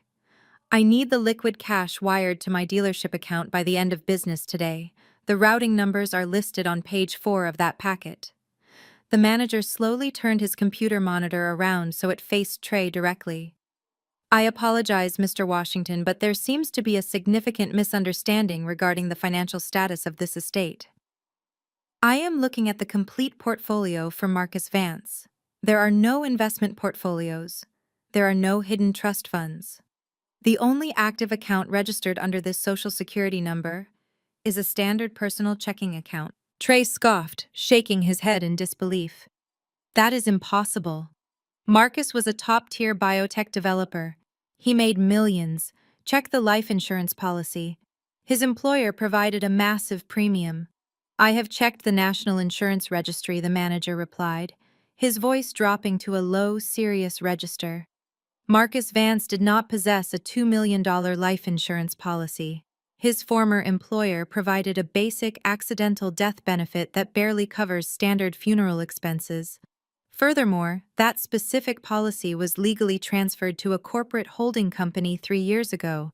It does not belong to the estate. It is completely inaccessible to you." Trey felt a cold drop of sweat slide down his spine. The confident, arrogant smirk melted off his face, replaced by a sudden choking wave of panic. He stared at the glowing computer screen, his eyes desperately scanning the numbers displayed on the banking dashboard. "Then what is the current balance of the estate?" Trey demanded, his voice cracking with rising terror. "How much cash is actually in his checking account right now?" The manager pointed a stiff finger at the highlighted row on the screen. "The total liquid balance of the Marcus Vance estate is exactly $5,000. $5,000. The words echoed in Trey's mind like a death knell. It was a statistical impossibility. It was a mathematical joke. He had orchestrated a brutal, violent murder. He had hired a truck driver to crush a man to death on his wedding night. He had manipulated a grieving widow, threatened her in a church hallway, and forced her to sign a comprehensive legal contract. He had risked federal prison and lethal retaliation from his bookies, all for a massive payday that simply did not exist. "Check it again," Trey shouted, slamming his fist onto the mahogany desk, causing the manager to jump back in alarm. "You are making a mistake. He has to have more money. Where is his corporate salary? Where are his company shares?" The manager quickly turned the monitor away, adopting a defensive, rigid posture. "I assure you my system is completely accurate." Mr. Vance's corporate salary was routed to a blind trust controlled by an external venture capital firm. He owned absolutely zero equity in his biotech research. You are the legal administrator of a severely depleted estate. You have full control over exactly $5,000. Trey wiped a cold, clammy hand across his forehead, struggling to process the sheer magnitude of his miscalculation. He had spent months meticulously planning Marcus's death, carefully manipulating the truck driver, and organizing the perfect alibi.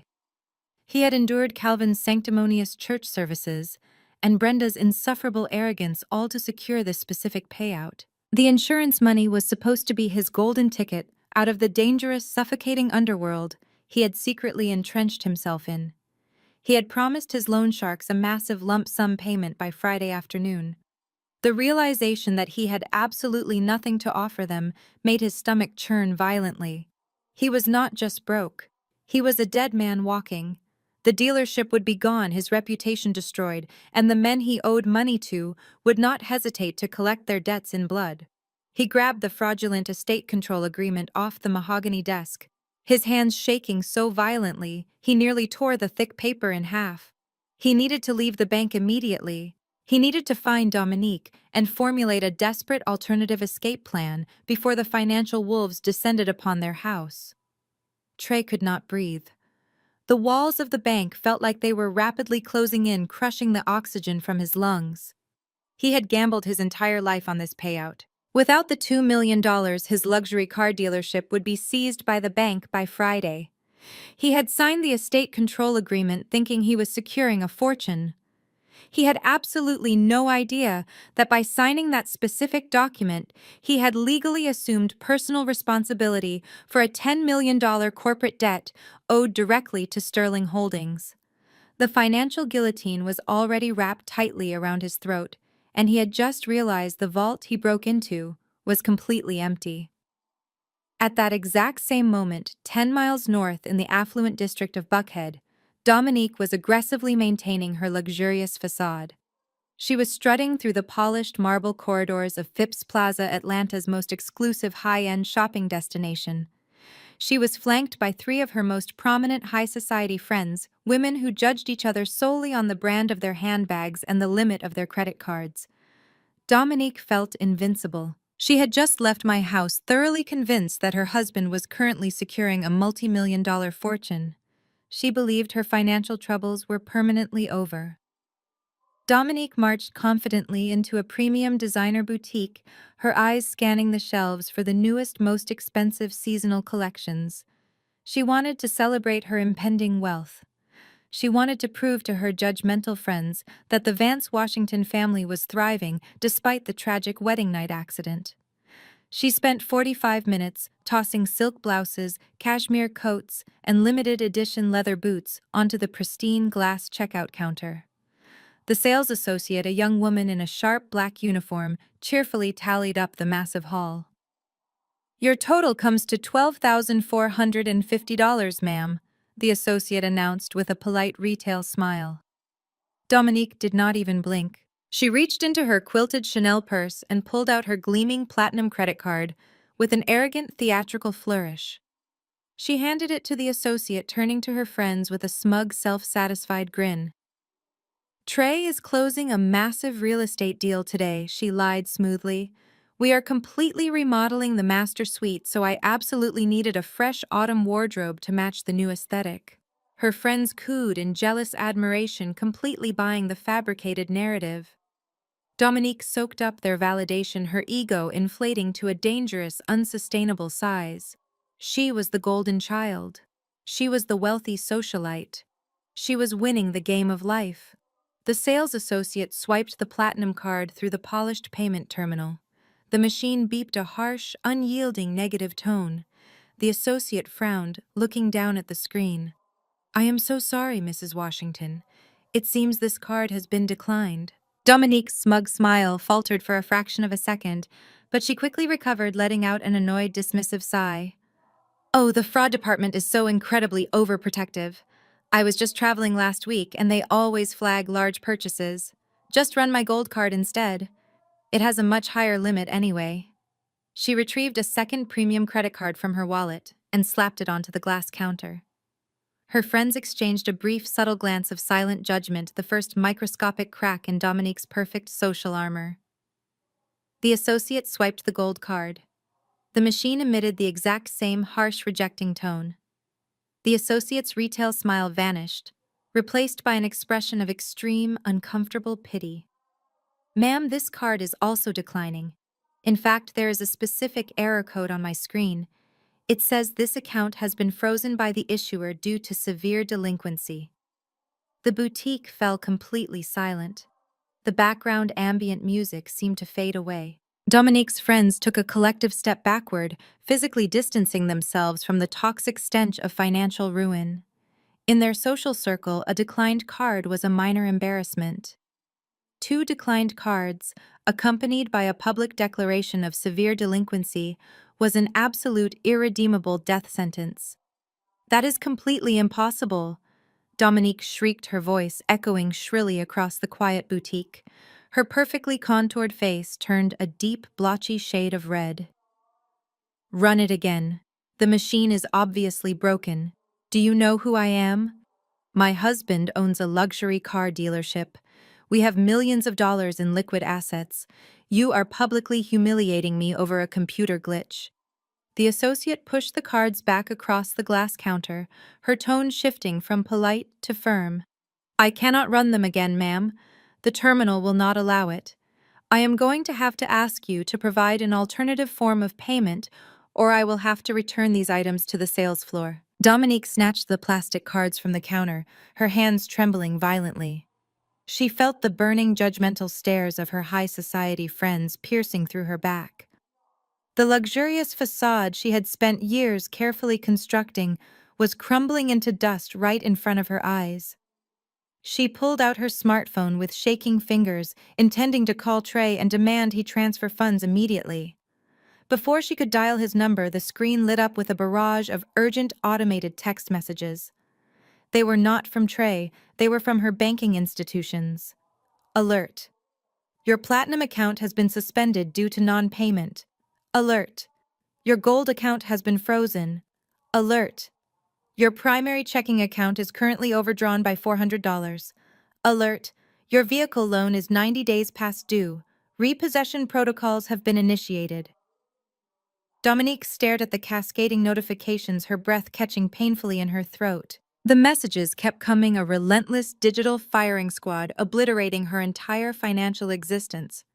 Her accounts were not just low, they were completely, entirely frozen.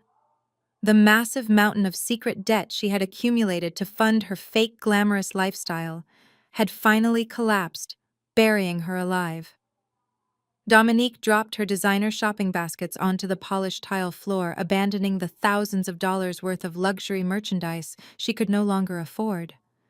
The sales associate watched her with a mixture of professional detachment and quiet satisfaction, clearly accustomed to seeing arrogant socialites face sudden financial reality. Dominique stumbled out of the boutique, her high heels clicking erratically as she blindly navigated the crowded, brightly lit corridors of Phipps Plaza. Her mind raced with terrifying, unanswerable questions. How did the banks freeze everything so quickly?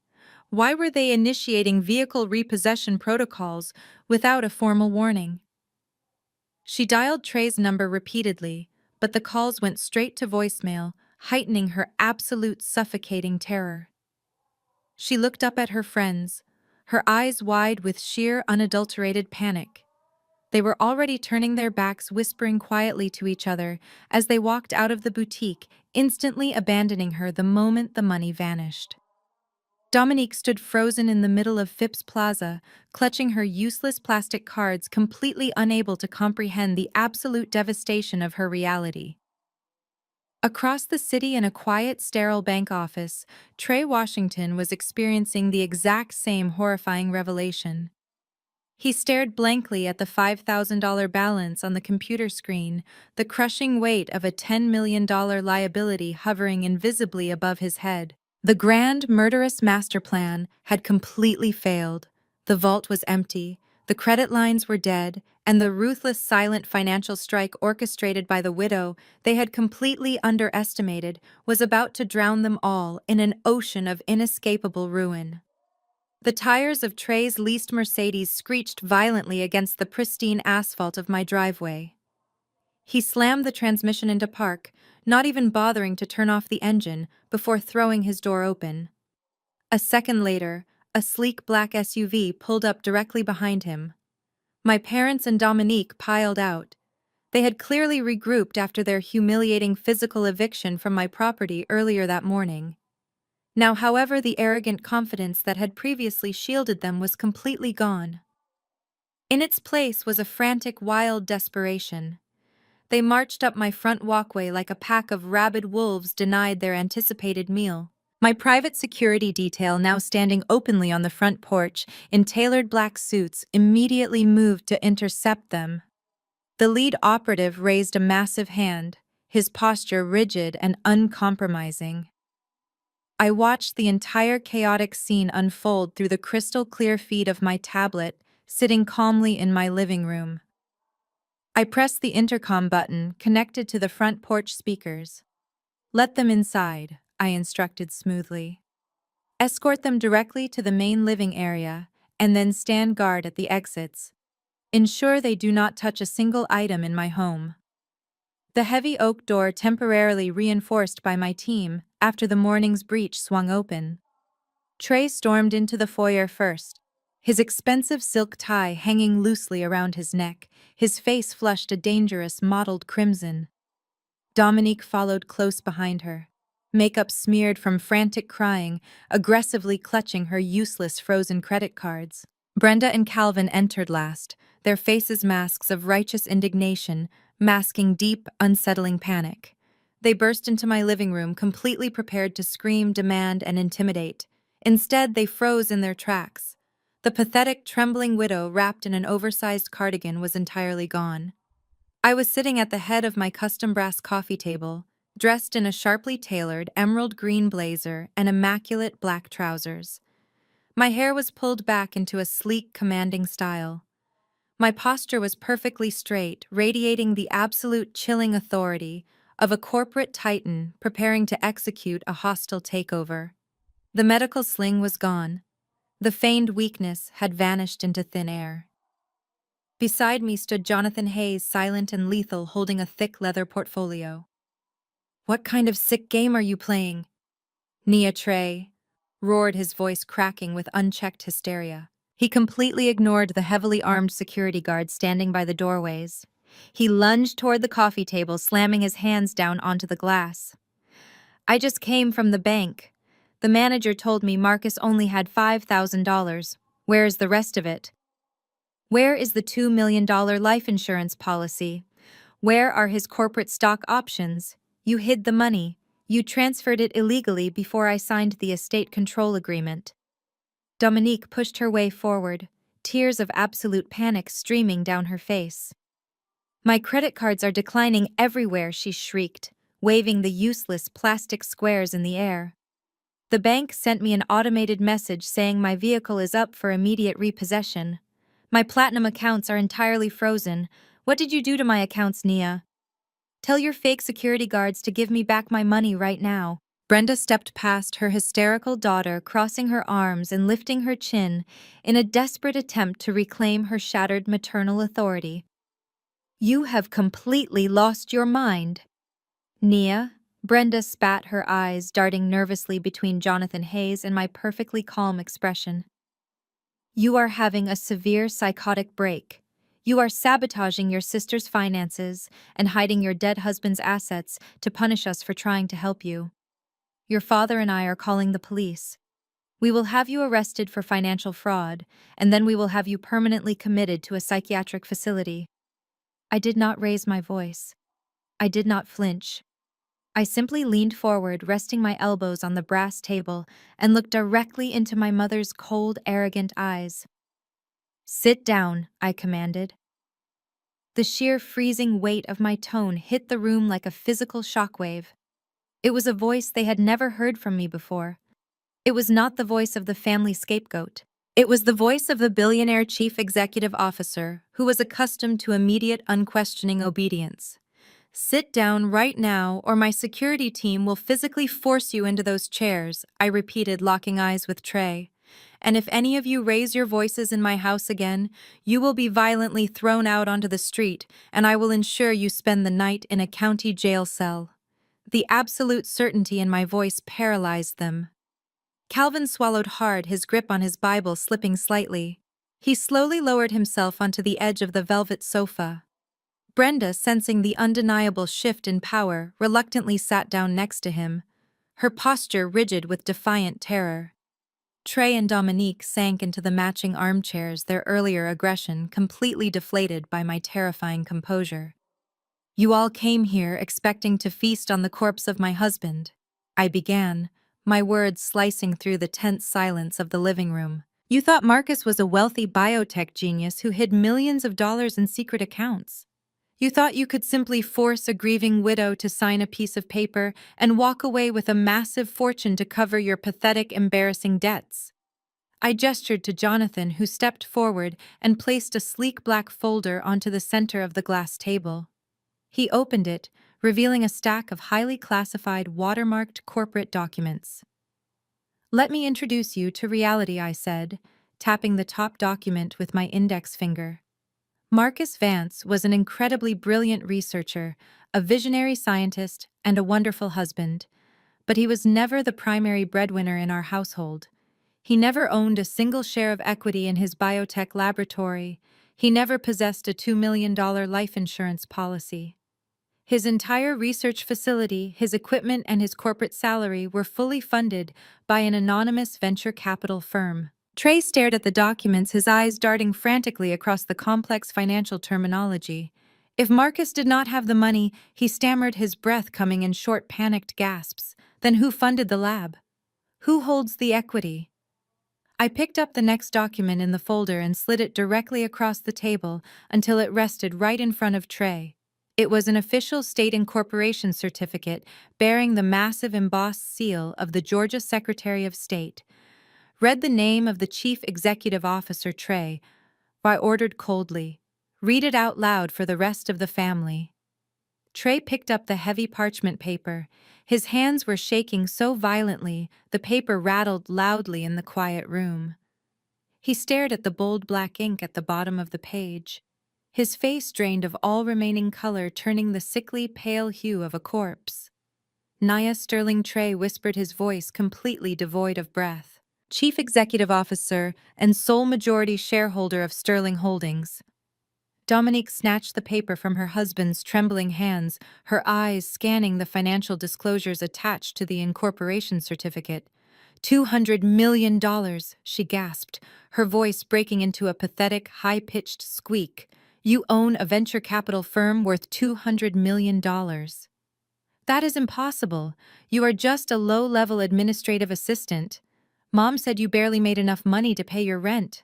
Mom has been confidently broadcasting her own delusional assumptions for my entire adult life, I replied, shifting my gaze to Brenda. "I let you all believe I was a struggling, quiet assistant because it kept your toxic, endless greed entirely focused away from me. I built a massive financial empire in total secrecy. I funded my husband's dreams. I bought this entire estate in cash. I am the billionaire you have been desperately trying to steal from." The absolute reality of the situation crashed down upon them like a collapsing building. Brenda's mouth hung open, her eyes wide with a horrifying mixture of shock, awe, and immediate calculating greed. Calvin dropped his Bible onto the rug, his holy facade completely obliterated by the sheer magnitude of my wealth. They were staring at the family scapegoat, suddenly realizing she possessed more power and money than they could ever comprehend. But the realization of my wealth was only the first part of my strike. I signaled Jonathan again. He produced 3 separate thick legal files, placing them methodically onto the glass table. "You thought you outsmarted me yesterday, Trey," I continued, my voice dropping to a smooth, lethal cadence. "You thought you aggressively intimidated a weak widow into signing over a fortune? You bragged to your loan sharks that you were going to pay off your underground gambling debts by Friday. But you did not bother to read the fine print in Section 4, subsection C of that estate control agreement." Trey looked up at me, pure, unadulterated terror radiating from his eyes. "What did I sign, Nia? What did you make me do?" "You signed a legally binding, irrevocable assumption of debt," I explained, leaning back in my chair and crossing my legs. Marcus's defunct shell company, Zenith Biolabs, held a $10 million commercial liability loan. That loan was directly issued by Sterling Holdings. By signing that estate agreement to claim a life insurance policy that never existed, you officially personally guaranteed a $10 million debt to my corporation. I now own you, Trey. I own your failing luxury car dealership. I own your inventory. And since you breached the repayment terms this morning, my acquisition team has already initiated aggressive asset seizure protocols. Trey let out a guttural, suffocating sound, burying his face in his hands. Dominique stared at him in absolute horror, finally understanding why her platinum credit cards had been humiliatingly declined at the boutique. She was married to a man who was tens of millions of dollars in debt to her own sister. But I did not stop there. I turned my attention to my parents, who were sitting frozen on the sofa watching their golden child's husband completely disintegrate. Do not think you two are walking away from this unscathed, I said, sliding the second legal file toward Calvin and Brenda. You stood by and eagerly supported the man who hired a truck driver to crush my husband to death. You broke into my house with a fraudulent lawyer and tried to legally kidnap me. You wanted to lock me in a psychiatric ward to steal my money. Brenda shook her head frantically, reaching out a trembling hand toward the paperwork. Nia, please. She begged, her arrogant tone completely replaced by pathetic desperation. We are your parents. We gave you life. We had no idea Trey was involved in the crash. We just wanted to make sure the family was financially secure. You have so much money. You can help us now. We can be a real family. I picked up the heavy file and opened it, revealing a stack of mortgage deeds and bank transfer records. Your financial security is permanently gone, Brenda, I stated mercilessly. You have been secretly remortgaging your massive estate in Alpharetta for 5 years to fund Dominique's fake socialite lifestyle. You took out predatory loans against Calvin's church properties. Your debt was staggering, and your creditors were preparing to foreclose on your precious mansion next week. Calvin gasped, clutching his chest. How do you know about the church loans? No one knows about those. I know because Sterling Holdings bought them all at dawn this morning. I revealed, delivering the ultimate crushing blow. I used my subsidiary shell companies to purchase every single outstanding mortgage, personal loan, and line of credit you possess. I own the deed to your house in Alpharetta. I own the debt on your church. I hold the absolute power to evict you from your high society kingdom, and I am calling all your debts due immediately. The living room descended into a state of absolute paralyzing horror. The silence was so profound I could hear the desperate, shallow breathing of the 4 people sitting across from me. They had stormed into my house expecting to demand answers and reclaim their dominance. Instead, they had walked directly into a perfectly executed financial ambush.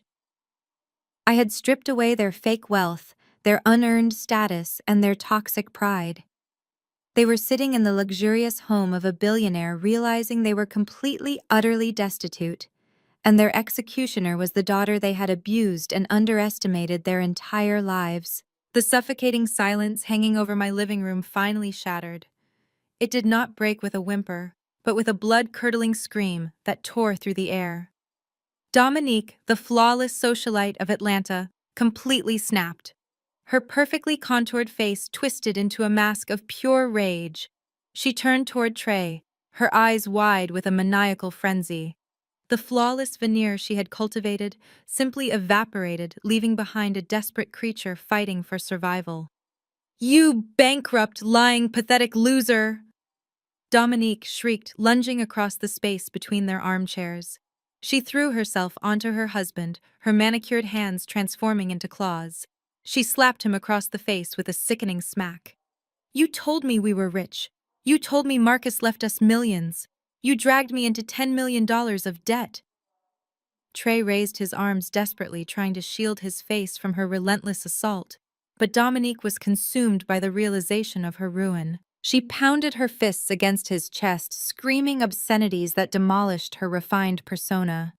My credit cards are frozen because of you. My car is being repossessed because of you. I am going to be a laughingstock at the country club. You ruined my entire life. Trey shoved her backward, his own panic morphing into violent frustration. "Get off me, you crazy idiot!" he roared, stumbling backward until he hit the velvet sofa. "I did this for us. I did this to pay off the debts you racked up buying designer garbage to impress your fake friends. You think I wanted to owe $10 million to a venture capital firm? I thought I was securing a life insurance payout. A payout that never existed," Dominique wailed, throwing a decorative silk pillow directly at his head.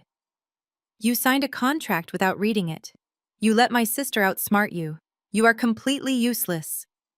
They continued screaming at each other, their marriage dissolving into toxic ashes right in front of my coffee table. My security operatives shifted their weight, stepping forward to intervene, but I raised a single hand to stop them. I wanted to watch the golden couple of my family tear each other to shreds. I wanted them to experience the absolute destruction of the lies they had built their entire relationship upon. They had bonded over their shared greed and willingness to step on anyone to get ahead.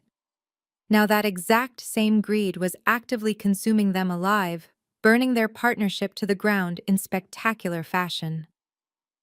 As Dominique collapsed onto the floor, sobbing uncontrollably into her hands, Calvin realized the sheer unavoidable permanence of their situation. My father, the proud deacon of Greater Grace Fellowship, the man who had always looked down on me with righteous disdain, slowly lowered himself until his knees hit the imported rug. He was physically bowing to the daughter he had spent 32 years tormenting. Nia, Calvin begged, his deep baritone voice trembling with a desperate quiver. He clasped his hands together in a gesture of frantic prayer, looking up at me with tears spilling over his wrinkled cheeks. "Please, daughter. The Lord commands us to forgive those who trespass against us. We are flesh and blood. You cannot seize the church property. You cannot take the house. That church is my entire legacy. You are letting anger poison your soul." I looked down at the man who had weaponized religion to justify every cruel, selfish action he had ever taken.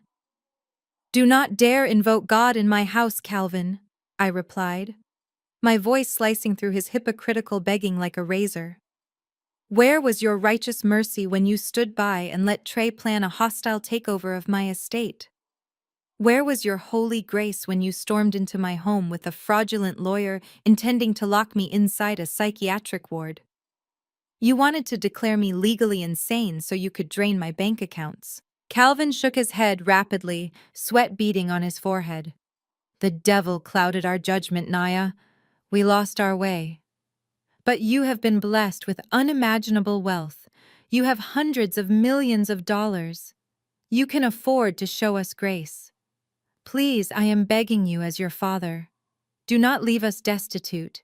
Do not let the bank lock the doors of my sanctuary."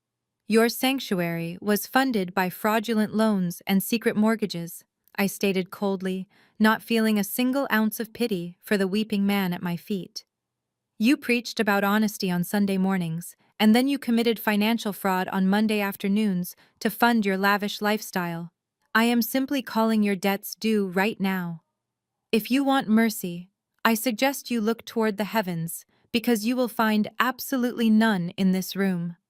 Seeing her husband weeping on the floor and her favorite daughter having a nervous breakdown, Brenda realized their aggressive tactics had completely failed. She shifted her strategy, falling back on the one manipulation tool she believed was entirely bulletproof. She stood up from the sofa, smoothing down her wrinkled designer suit, and took a slow, tentative step toward me. Her eyes were wide, brimming with manufactured maternal sorrow. "Nia, my sweet girl." Brenda cooed, her voice softening into a sickly, desperate cadence. She reached out her hand, gesturing toward me, as if I were a frightened child she was trying to coax out of a corner. "You have made your point. You have proven how incredibly smart and successful you are. I am so unbelievably proud of you. I am your mother. I carried you for 9 months. I gave birth to you. I raised you. We are your family." Brenda continued, taking another cautious step forward, ignoring the warning glance from my security team. "You cannot throw your own mother out onto the street. You cannot take away the house where you grew up. I did my absolute best for you, Nia. I pushed you hard because I wanted you to succeed. You cannot destroy the woman who gave you life. I walked around the brass coffee table until I was standing inches away from the woman who had made my childhood an absolute living nightmare. You did not give me life, Brenda, I said, my voice dangerously low and steady. You gave me a constant suffocating complex of inadequacy. You treated me like a broken defective accessory while you worshipped the ground Dominique walked on. You watched me grieve my dead husband in an intensive care unit, and your only concern was retrieving a bloody Rolex watch so you could pawn it. You did not push me to succeed. You pushed me aside, ignoring my existence unless you needed a punching bag. Brenda let out a strangled gasp, her hand flying to her throat as my words struck her with absolute, undeniable truth. You are only playing the mother card now because your credit limit has been reduced to 0. I continued staring directly into her terrified eyes. You do not love me. You love my bank account. You love the $200 million sitting in my venture capital firm, but you will never touch a single penny of it. You are going to pack your bags, and you are going to vacate that heavily mortgaged mansion in Alpharetta by the end of the week. Brenda collapsed backward onto the sofa, her face buried in her trembling hands, finally defeated by the sheer magnitude of her permanent ruin. The matriarch of the family had been completely dismantled. I turned my attention away from my sobbing parents and my hysterical sister. I looked directly at Trey. He was leaning heavily against the wall, breathing in shallow, ragged gasps, looking like a cornered animal waiting for the final lethal strike. He had tried to play chess with a master and lost everything. I nodded to Jonathan. The imposing lawyer reached into his leather portfolio and withdrew a crisp sheet of legal paper. He stepped forward and shoved the document directly against Trey's chest. Trey fumbled, catching the paper with shaking hands. "What is this?" Trey whispered, his eyes scanning the bold black text.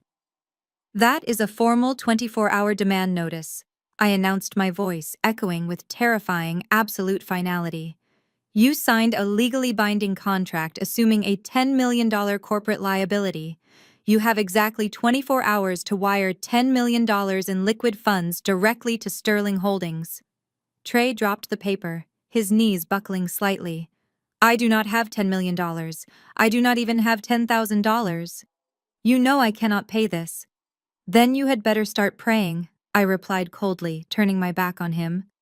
"Because if those funds do not hit my account by this exact time tomorrow, I am handing this signed contract over to the federal authorities. You will be facing immediate federal fraud charges. You have 24 hours, Trey. The clock is ticking. Now get out of my house, and take your broken family with you." My security operatives moved with immediate lethal efficiency. They seized Trey by the collar of his ruined designer suit and bodily shoved him through the entryway. Calvin and Brenda were herded out right behind him, dragging a still sobbing Dominique down the front steps of my estate. The heavy oak door slammed shut, the sound echoing with absolute finality. I stood in the center of my living room, smoothing the lapels of my emerald green blazer. The 24-hour clock was ticking, and I knew exactly what a desperate cornered animal would do next. Trey was drowning in a catastrophic ocean of underground gambling debt and corporate liability. He had no money, no leverage, and no legitimate legal standing.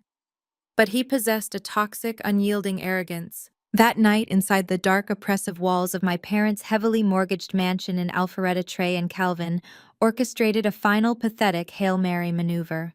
They scoured the bottom of the Atlanta legal barrel until they found a sleazy, desperate attorney willing to entertain their delusional narrative. They concocted a wildly fabricated story claiming I had forged the $10 million debt assumption. They planned to file an emergency ex parte injunction at the Fulton County Courthouse first thing the next morning, hoping a sympathetic civil judge would temporarily freeze my massive venture capital assets while the fraudulent claims were investigated.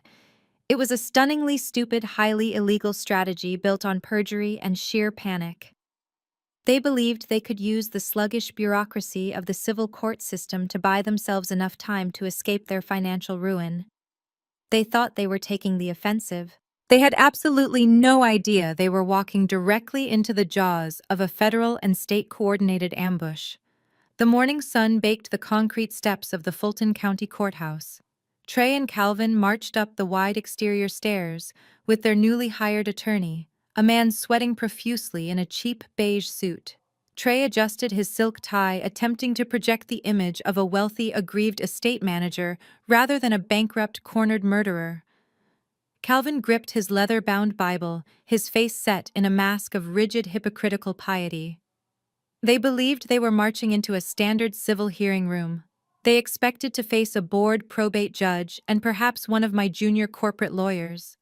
They intended to play the role of the concerned, righteous family members protecting a mentally unstable widow from herself. They pushed through the heavy double doors of courtroom 4B.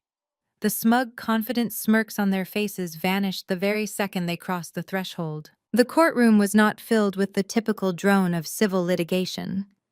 It was dead silent, carrying the heavy charged atmosphere of a high-level criminal tribunal. I was sitting at the respondent table radiating absolute terrifying power. I had discarded the emerald blazer from the previous day. Today, I was wearing a razor-sharp tailored crimson suit that fit like custom armor. The deep red fabric stood out violently against the dark mahogany of the courtroom furniture. My hair was pulled back into a severe, commanding style, and my posture was perfectly straight. I looked like an executioner waiting for the guillotine to drop. Jonathan Hayes stood right beside me, buttoning his $5,000 bespoke suit jacket. But Jonathan was not the only legal heavyweight in the room. Flanking my left side was a team of 4 elite corporate litigators from Sterling Holdings. And standing directly in front of the judge bench, organizing a massive stack of criminal files, was Marcus Vance's old college roommate, a man who now happened to be the district attorney for Fulton County. Trey froze in the center aisle, his expensive leather shoes completely glued to the carpet. His breathing hitched, his eyes darting frantically around the imposing room. He looked at my crimson suit, then at Jonathan, and finally at the district attorney. The cheap lawyer Trey had hired took one look at the legal firepower assembled at the front of the room, turned completely pale, and physically took a step away from his own clients. "What is going on here?" Calvin demanded, his booming pastoral voice cracking with sudden, undeniable terror. He gripped his Bible so tightly his knuckles turned stark white. "We requested an emergency civil hearing for a protective injunction. Why is the district attorney present in a probate dispute?" The judge, a stern, unyielding woman with decades of experience on the bench, banged her wooden gavel sharply against the sounding block. The sharp crack echoed like a gunshot. "Mr. Washington and Mr. Sterling," the judge announced coldly. "Your emergency civil injunction, alleging financial forgery, has been reviewed. It has also been immediately dismissed with extreme prejudice." Trey let out a strangled gasp, his hands shaking violently at his sides. "Dismissed. You cannot dismiss it. She forged that $10 million contract. She manipulated the estate. I am the legal administrator. I demand that you freeze her venture capital assets immediately." The district attorney turned around, fixing Trey with a stare so lethal it could cut through solid steel. "You are not demanding anything in this courtroom, Mr. Washington," the DA stated, his voice ringing with absolute crushing authority. "You filed a sworn civil affidavit this morning, claiming Mrs. Sterling forged a financial document. Filing a perjured document in a court of law is a felony, but frankly, perjury is the absolute least of your current problems." I stood up slowly from the defense table, smoothing the front of my crimson jacket. I looked directly into Trey's panicked, bloodshot eyes. "You thought you could use the legal system as a shield, Trey. You thought you could lie to a judge, freeze my bank accounts, and use the ensuing chaos to slip away from the dangerous loan sharks hunting you down. You completely underestimated exactly who you were fighting. I do not just play the game, I own the entire board." Trey stumbled backward, bumping heavily into the wooden gallery pews. His breathing was rapid and shallow, his chest heaving under his tailored shirt. He looked like a man watching the ocean recede just before a massive tsunami struck the shoreline. "What did you do, Nia?" he whispered, sheer panic radiating from his trembling lips. "I did exactly what I promised I would do. I replied, my voice dropping to a smooth, chilling cadence. I gave you 24 hours to pay a $10 million debt. You failed to pay. But I also told you that if you did not pay, I would hand the contract over to the federal authorities. What I did not mention was that I had already handed them something far more devastating than a commercial loan default. Jonathan Hayes stepped forward, placing a small encrypted digital tablet onto the polished wooden table. He tapped the screen once. The high-quality speakers in the courtroom suddenly crackled to life. The harsh, echoing sounds of a concrete interrogation room filled the air. Then the voice of the truck driver echoed clearly across the silent courtroom. Trey promised me $500,000 from the insurance payout. He gave me the exact route the limousine would take from the wedding reception.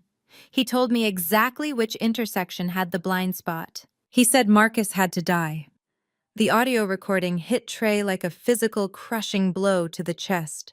His knees visibly buckled. He grabbed the wooden pew to keep himself from collapsing onto the floor. Calvin dropped his Bible. The heavy book hit the carpet with a dull, hollow thud. The hypocritical church deacon stared at his son in law, absolute paralyzing horror washing over his wrinkled face. He finally realized the massive, bloody scope of the conspiracy his family had entangled themselves within. "That is a lie," Trey shrieked, his voice pitching into a hysterical, desperate register. He pointed a shaking finger at the tablet. "That is a fake recording. She fabricated it using her tech companies. She is trying to frame me because I took control of the estate. You cannot believe a single word of that audio." The district attorney stepped forward, pulling a thick, sealed warrant from his leather briefcase. That audio recording was obtained directly from the Fulton County Police Department interrogation logs, Mr. Washington. We have the driver full signed confession. We have the cell phone tower geolocation data placing your burner phone at the exact same motel where the driver was hiding. We have the financial records showing your massive unpayable gambling debts to the syndicate. And we have the text messages you sent to your wife bragging about the imminent life insurance payout hours before you illegally attempted to seize Mrs. Sterling estate. The trap had officially sprung shut. "You thought you could run, Trey," I said, letting the absolute reality of his complete destruction settle deeply into the silent courtroom. "There is absolutely nowhere left for you to hide. Now, the most powerful lesson from this story is that your worth is never defined by how toxic people treat you, even if they share your blood." Nia was constantly underestimated and abused by those who should have protected her. When they revealed their ultimate greed, she did not surrender. She used her secret independence to establish unbreakable boundaries and deliver absolute justice. Blood does not excuse abuse, manipulation, or betrayal. Real strength lies in building your own success quietly and having the courage to walk away from anyone who views your pain as an opportunity for their own financial gain. If this story of ultimate justice inspired you, please hit the like button, subscribe, and share your own experiences with setting family boundaries in the comments below.